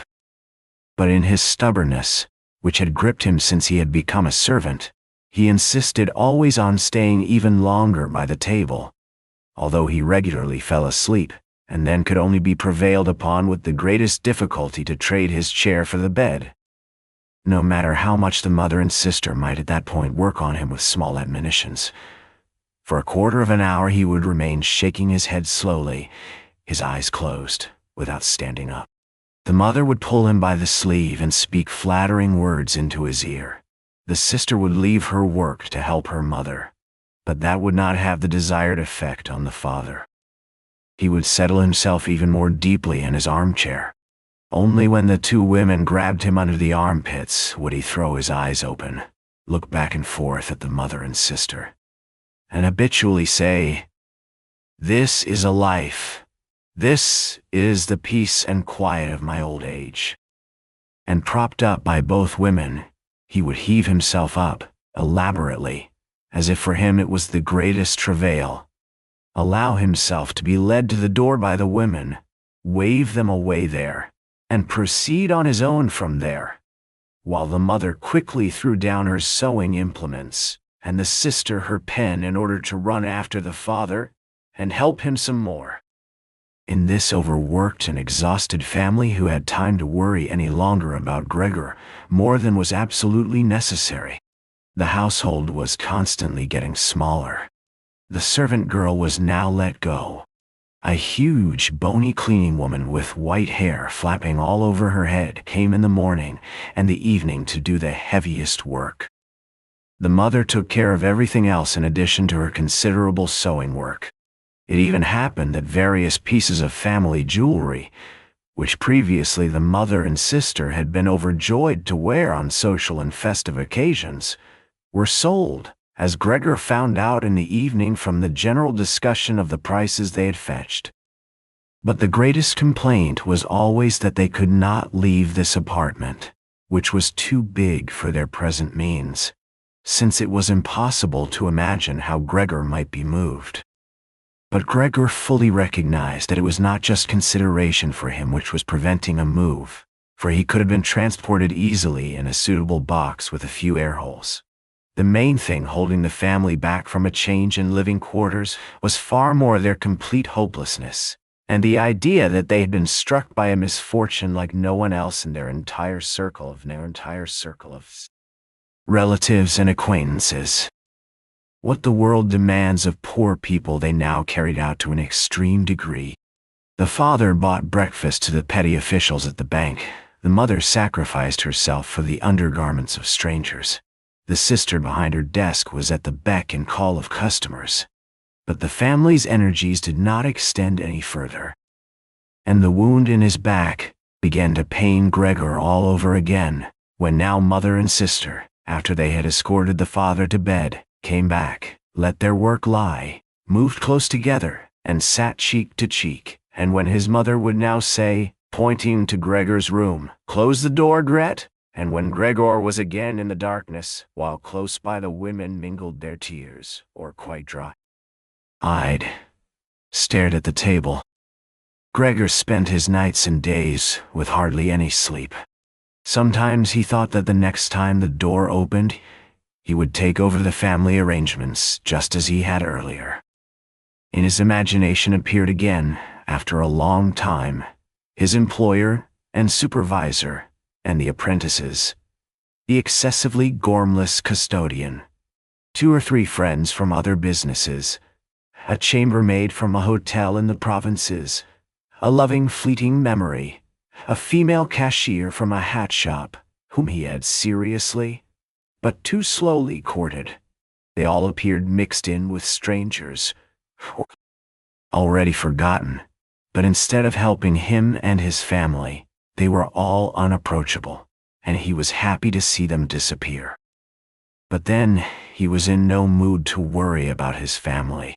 He was filled with sheer anger over the wretched care he was getting. even though he couldn't imagine anything for which he might have an appetite.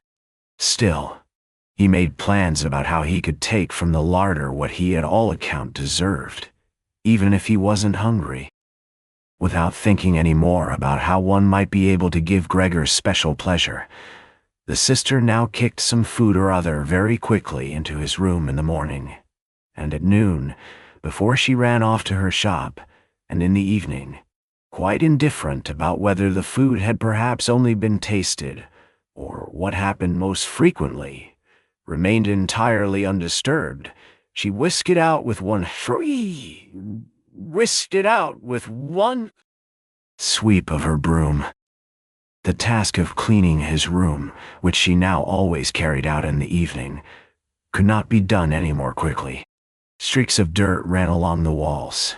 Here and there lay tangles of dust and garbage. At first, when his sister arrived, Gregor positioned himself in a particularly filthy corner in order with this posture to make something of a protest. But he could well stayed there for weeks without his sister's changing her ways. Indeed, she perceived the dirt as much as he did, but she had decided just to let it stay. In this business, with a touchiness which was quite new to her, and which had generally taken over the entire family, she kept watch to see that the cleaning of Gregor's room remained reserved for her. Once his mother had undertaken a major cleaning of Gregor's room, which she had only completed successfully after using a few buckets of water. But the extensive dampness made Gregor sick, and he lay supine, embittered, and immobile on the couch. However, the mother's punishment was not delayed for long.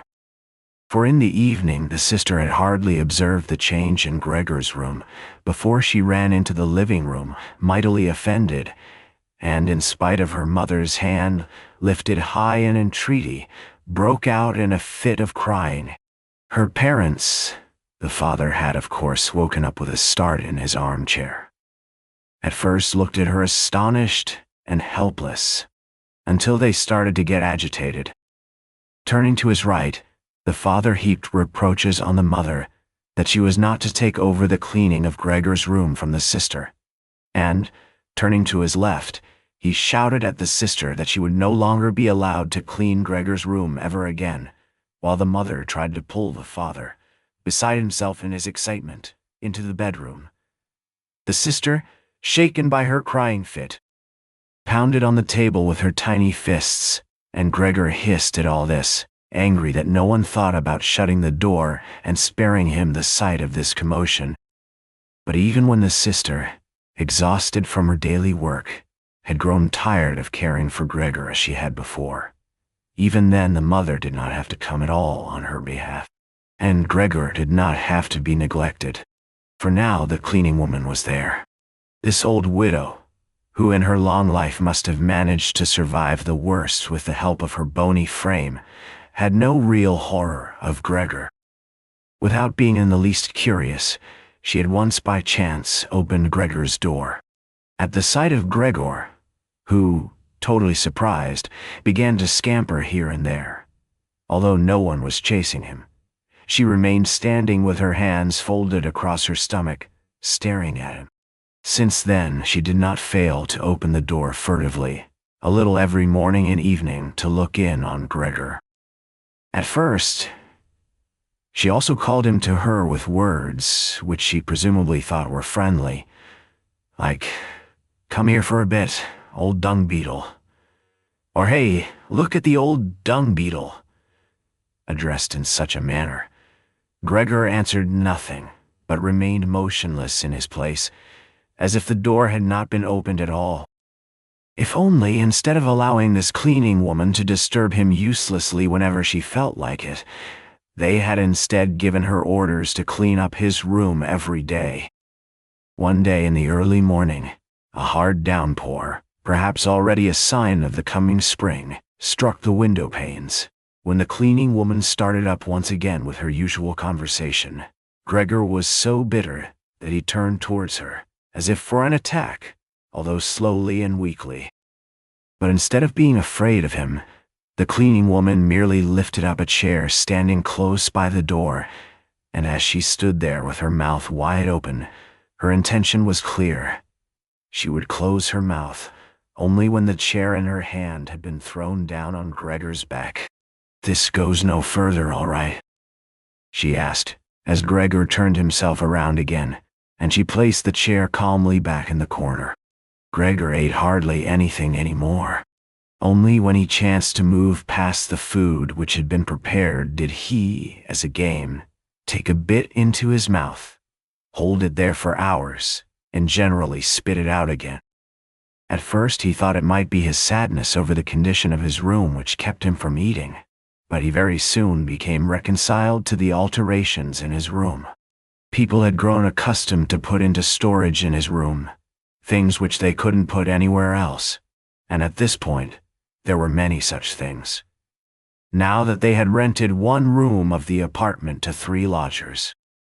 These solemn gentlemen, all 3 had full beards, as Gregor once found out through a crack in the door, were meticulously intent on tidiness, not only in their own room, but, since they had now rented a room here, in the entire household, and particularly in the kitchen.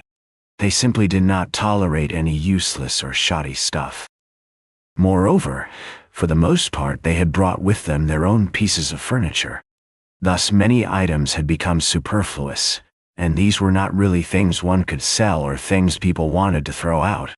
All these items ended up in Gregor's room, even the box of ashes and the garbage pail from the kitchen. The cleaning woman, always in a hurry, simply flung anything that was momentarily useless into Gregor's room. Fortunately, Gregor generally saw only the relevant object and the hand which held it. The cleaning woman perhaps was intending, when time and opportunity allowed, to take the stuff out again, or to throw everything out all at once, but in fact the things remained lying there, wherever they had ended up at the first throw, unless Gregor squirmed his way through the accumulation of junk and moved it. At first he was forced to do this because otherwise there was no room for him to creep around. But later he did it with a gusto, with a growing pleasure, although after such movements, tired to death and feeling wretched, he didn't budge for hours. Because the lodgers sometimes also took their evening meal at home in the common living room, the door to the living room stayed shut on many evenings. But Gregor had no trouble at all going without the open door. Already on many evenings when it was open, he had not availed himself of it, but, without the family noticing, was stretched out in the darkest corner of his room. However, once the cleaning woman had left the door to the living room slightly ajar, and it remained open even when the lodgers came in the evening, and the lights were put on. They sat down at the head of the table where in earlier days the mother, the father, and Gregor had eaten, unfolded their serviettes, and picked up their knives and forks. The mother immediately appeared, in the door with a dish of meat, and right behind her, the sister with a dish piled high with potatoes. The food gave off a lot of steam. The gentlemen lodgers bent over the plate set before them, as if they wanted to check it before eating, and in fact, the one who sat in the middle, for the other 2 he seemed to serve as the authority, cut off a piece of meat still on the plate, obviously to establish whether it was sufficiently tender and whether or not something should be shipped back to the kitchen. He was satisfied, and mother and sister, who had looked on in suspense, began to breathe easily and to smile. The family itself ate in the kitchen. In spite of that, before the father went into the kitchen, he came into the room and with a single bow, cap in hand, made a tour of the table. The lodgers rose up collectively and murmured something in their beards. Then, when they were alone, they ate almost in complete silence. It seemed odd to Gregor that out of all the many different sorts of sounds of eating, what was always audible was their chewing teeth, as if by that Gregor should be shown that people needed their teeth to eat, and that nothing could be done even with the most handsome toothless jawbone. "I really do have an appetite," Gregor said to himself sorrowfully, "but not for these things. How these lodgers stuff themselves, and I am dying." On this very evening, Gregor didn't remember hearing the violin all through this period. It sounded from the kitchen. The lodgers had already ended their night meal.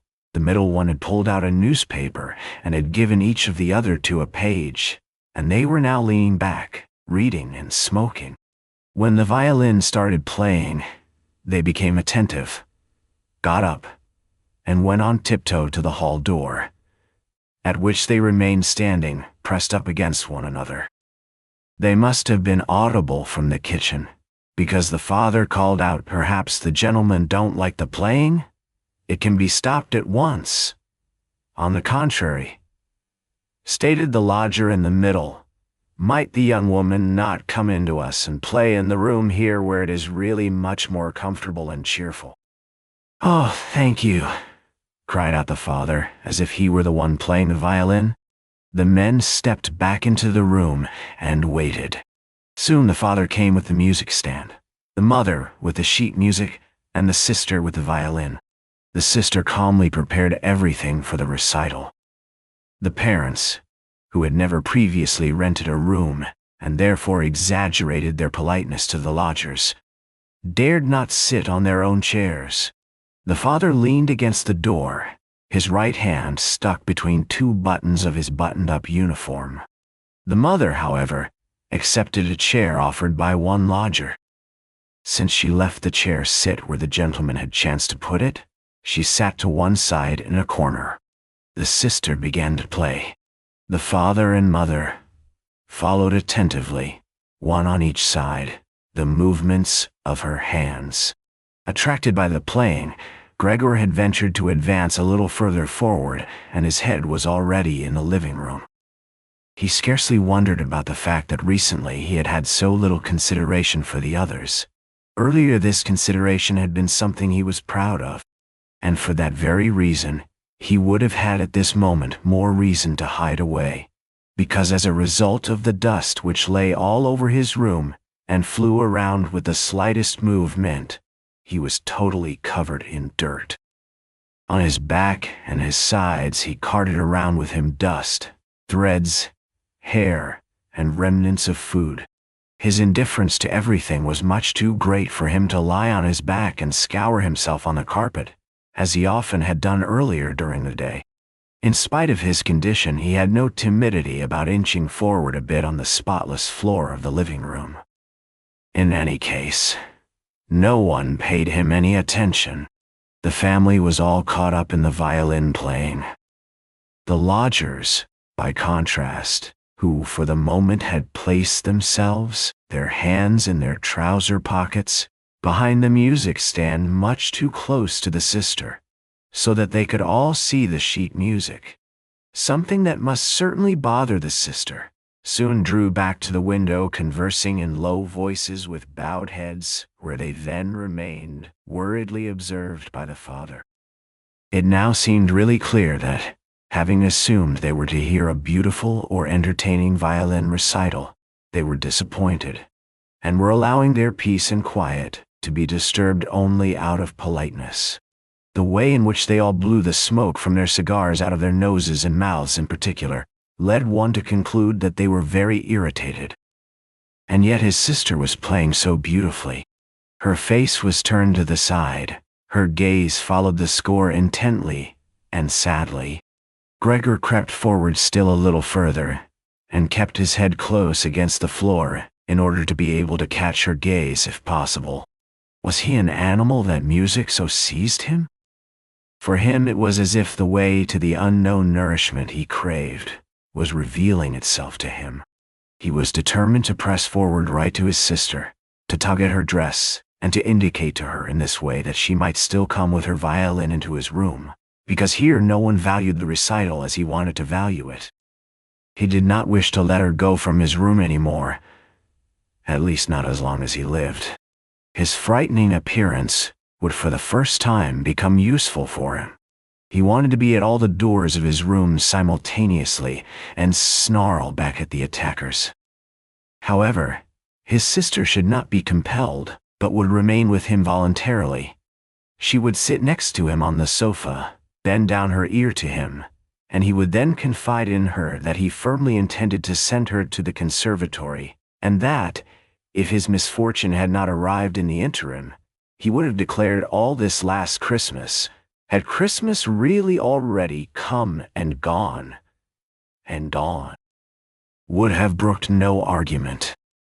After this explanation, his sister would break out in tears of emotion, and Gregor would lift himself up to her armpit and kiss her throat, which she, from the time she started going to work, had left exposed without a band or a collar.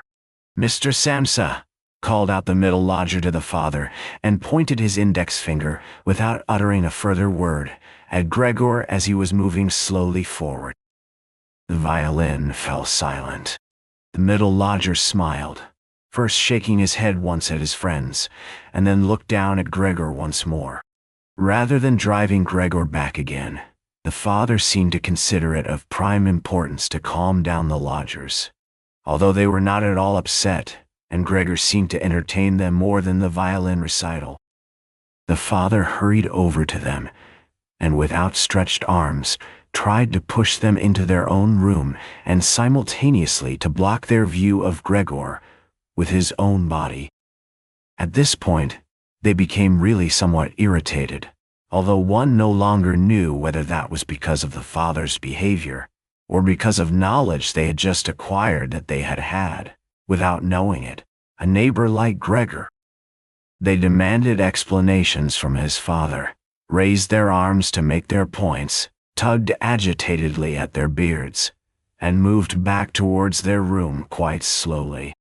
In the meantime, the isolation which had suddenly fallen upon his sister after the sudden breaking off of the recital had overwhelmed her. She had held on to the violin and bow in her limp hands for a little while, and had continued to look at the sheet music, as if she was still playing. All at once she pulled herself together, placed the instrument in her mother's lap. The mother was still sitting in her chair having trouble breathing and with her lungs laboring, and had run into the next room, which the lodgers, pressured by the father, were already approaching more rapidly. One could observe how under the sisters' practiced hands the sheets and pillows on the beds were thrown on high and arranged. Even before the lodgers had reached the room, she was finished fixing the beds and was slipping out. The father seemed so gripped once again with his stubbornness that he forgot about the respect which he always owed to his renters.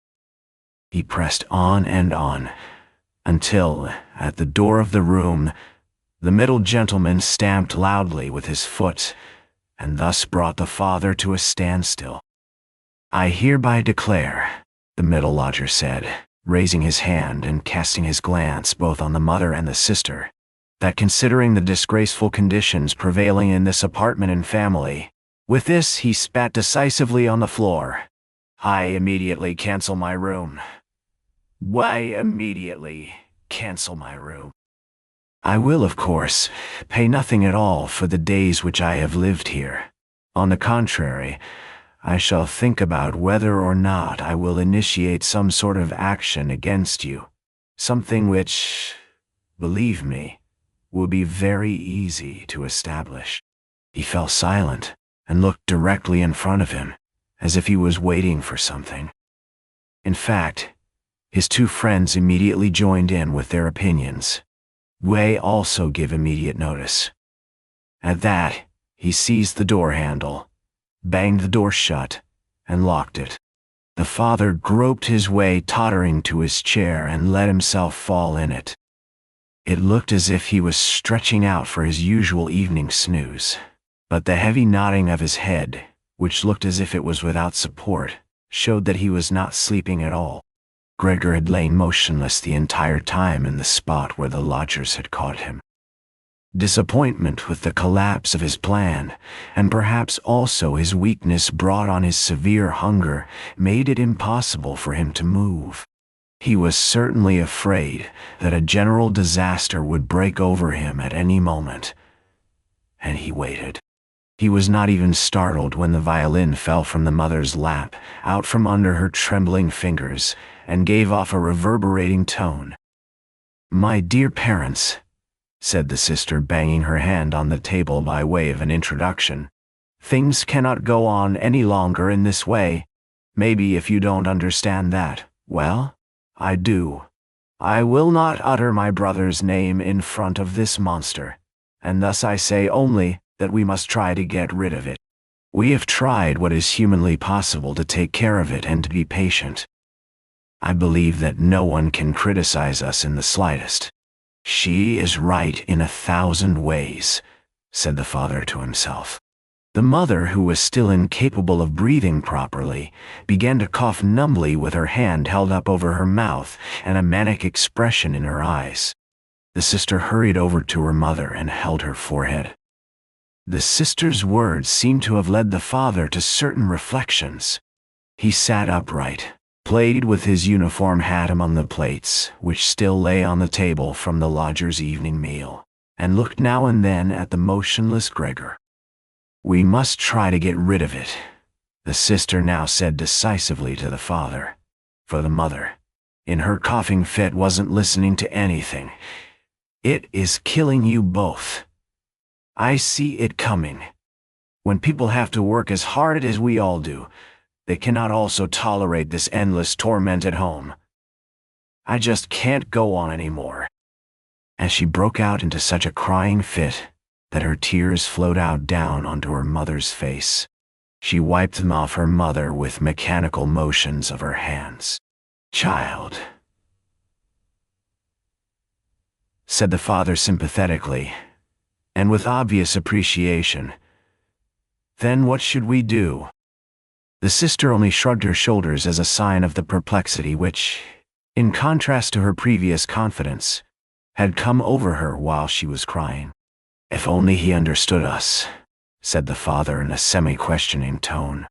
The sister, in the midst of her sobbing, shook her hand energetically as a sign that there was no point thinking of that. "If he only understood us," repeated the father, and by shutting his eyes he absorbed the sister's conviction of the impossibility of this point. Then perhaps some compromise would be possible with him. "But as it is, it must be gotten rid of," cried the sister. "That is the only way, father. You must try to get rid of the idea that this is Gregor. The fact that we have believed for so long, that is truly our real misfortune. But how can it be Gregor? If it were Gregor, he would have long ago realized that a communal life among human beings is not possible with such an animal, and would have gone away voluntarily. Then we would not have a brother, but we could go on living and honor his memory. But this animal plagues us. It drives away the lodgers, will obviously take over the entire apartment, and leave us to spend the night in the alley. Just look, father," she suddenly cried out. "He's already starting up again." With a fright which was totally incomprehensible to Gregor, the sister even left the mother, pushed herself away from her chair, as if she would sooner sacrifice her mother than remain in Gregor's vicinity, and rushed behind her father, who, excited merely by her behavior, also stood up and half raised his arms in front of the sister, as though to protect her. But Gregor did not have any notion of wishing to create problems for anyone, and certainly not for his sister. He had just started to turn himself around in order to creep back into his room. Quite a startling sight, since, as a result of his suffering condition, he had to guide himself through the difficulty of turning around with his head, in this process lifting and banging it against the floor several times. He paused and looked around. His good intention seemed to have been recognized. The fright had only lasted for a moment. Now they looked at him in silence and sorrow. His mother lay in her chair, with her legs stretched out and pressed together. Her eyes were almost shut from weariness. The father and sister sat next to one another. The sister had set her hands around the father's neck. Now perhaps I can actually turn myself around, thought Gregor, and began the task again. He couldn't stop puffing at the effort, and had to rest now and then. Besides, no one was urging him on. It was all left to him on his own. When he had completed turning around, he immediately began to wander straight back. He was astonished at the great distance which separated him from his room, and did not understand in the least how in his weakness he had covered the same distance a short time before, almost without noticing it. Constantly intent only on creeping along quickly, he hardly paid any attention to the fact that no word or cry from his family interrupted him. Only when he was already in the door did he turn his head, not completely, because he felt his neck growing stiff. At any rate, he still saw that behind him nothing had changed. Only the sister was standing up. His last glimpse brushed over the mother, who was now completely asleep. Hardly was he inside his room when the door was pushed shut very quickly, bolted fast, and barred. Gregor was startled by the sudden commotion behind him, so much so that his little limbs bent double under him. It was his sister who had been in such a hurry. She had stood up right away, had waited, and had then sprung forward nimbly. Gregor had not heard anything of her approach. She cried out, finally, to her parents as she turned the key in the lock. What now? Gregor asked himself and looked around him in the darkness. He soon made the discovery that he could no longer move at all. He was not surprised at that. On the contrary, it struck him as unnatural that he had really been able up to this point to move around with these thin little legs. Besides, he felt relatively content. True, he had pains throughout his entire body, but it seemed to him that they were gradually becoming weaker and weaker, and would finally go away completely. The rotten apple in his back, and the inflamed surrounding area, entirely covered with white dust, he hardly noticed. He remembered his family with deep feeling and love. In this business, his own thought that he had to disappear was, if possible, even more decisive than his sister's. He remained in this state of empty and peaceful reflection until the tower clock struck 3 o'clock in the morning. From the window he witnessed the beginning of the general dawning outside. Then, without willing it, his head sank all the way down, and from his nostrils flowed out weakly his last breath. Early in the morning the cleaning woman came. In her sheer energy and haste, she banged all the doors, in precisely the way people had already asked her to avoid, so much so that once she arrived a quiet sleep was no longer possible anywhere in the entire apartment. In her customarily brief visit to Gregor, she at first found nothing special. She thought he lay so immobile there intending to play the offended party. She gave him credit for as complete an understanding as possible. Because she happened to hold the long broom in her hand, she tried to tickle Gregor with it from the door. When that was quite unsuccessful, she became irritated and poked Gregor a little, and only when she had shoved him from his place without any resistance did she become attentive. When she quickly realized the true state of affairs, her eyes grew large. She whistled to herself, but didn't restrain herself for long. She pulled open the door of the bedroom and yelled in a loud voice into the darkness, "Come and look! It's kicked the bucket! It's lying there, totally snuffed!" The Samsa married couple sat upright in their marriage bed and had to get over their fright at the cleaning woman before they managed to grasp her message. But then Mr. and Mrs. Samsa climbed very quickly out of bed, one on either side. Mr. Samsa threw the bedspread over his shoulders. Mrs. Samsa came out only in her nightshirt, and like this they stepped into Gregor's room. Meanwhile, the door of the living room, in which Greet had slept since the lodgers had arrived on the scene, had also opened. She was fully clothed, as if she had not slept at all. Her white face also seemed to indicate that. "Dead," said Mrs. Samsa, and looked questioningly at the cleaning woman, although she could check everything on her own, and even understand without a check. "I should say so," said the cleaning woman, and, by way of proof, poked Gregor's body with the broom a considerable distance more to the side. Mrs. Samsa made a movement as if she wished to restrain the broom, but didn't do it. "Well," said Mr. Samsa, "now we can give thanks to God." He crossed himself, and the three women followed his example. Greet, who did not take her eyes off the corpse, said, "Look how thin he was. He had eaten nothing for such a long time." The meals which came in here came out again exactly the same. In fact, Gregor's body was completely flat and dry. That was apparent really for the first time, now that he was no longer raised on his small limbs, and moreover now that nothing else distracted one's gaze. "Greet, come into us for a moment," said Mrs. Samsa with a melancholy smile, and Greet went, not without looking back at the corpse, behind her parents into the bedroom. The cleaning woman shut the door and opened the window wide. In spite of the early morning, the fresh air was partly tinged with warmth. It was already the end of March.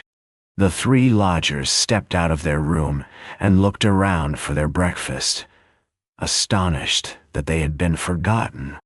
"Where's the breakfast?" asked the middle one of the gentlemen grumpily to the cleaning woman. However, she laid her finger to her lips, and then quickly and silently indicated to the lodgers that they could come into Gregor's room.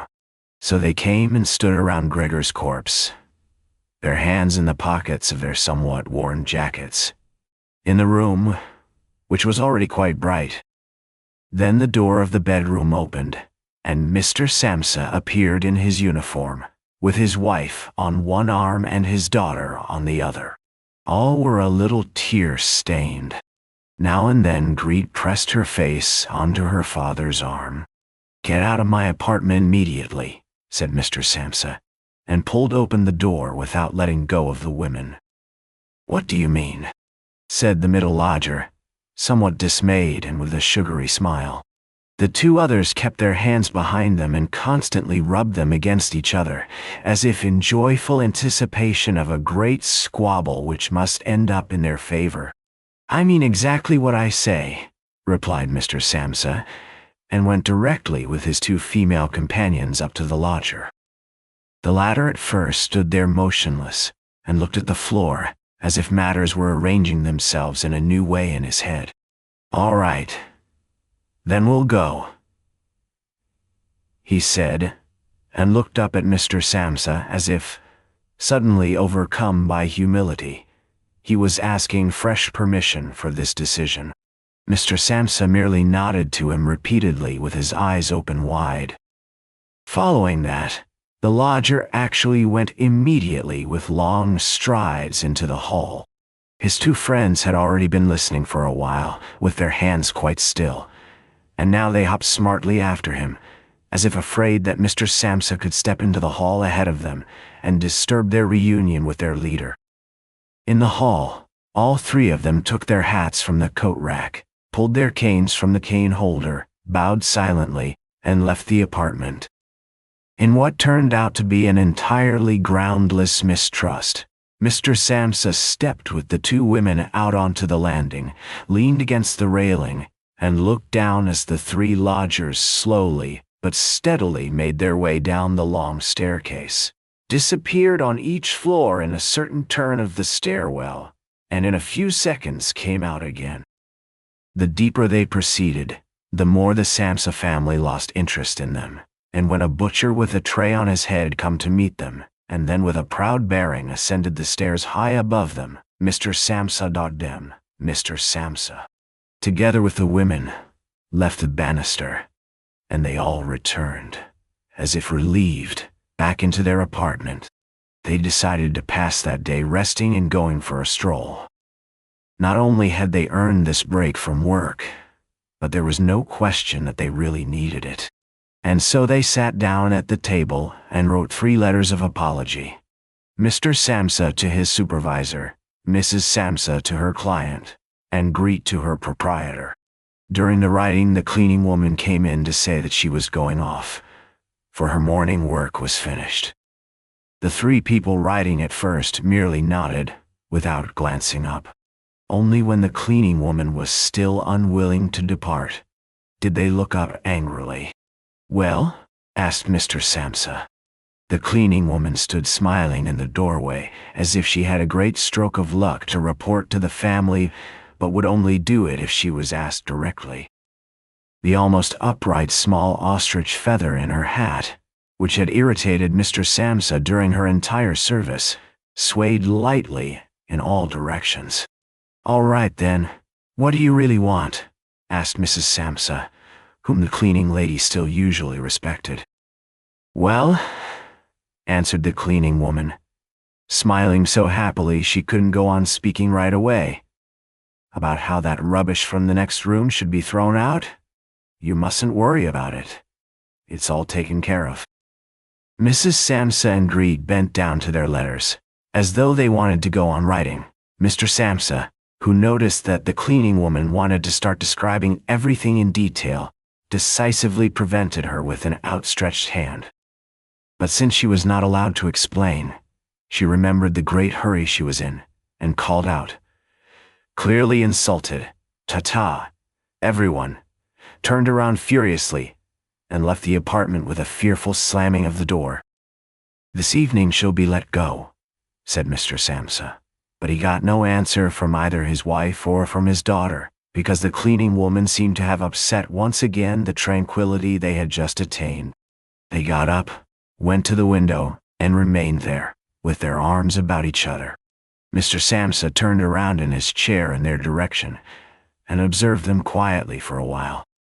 Then he called out, "All right, come here then. Let's finally get rid of old things, and have a little consideration for me."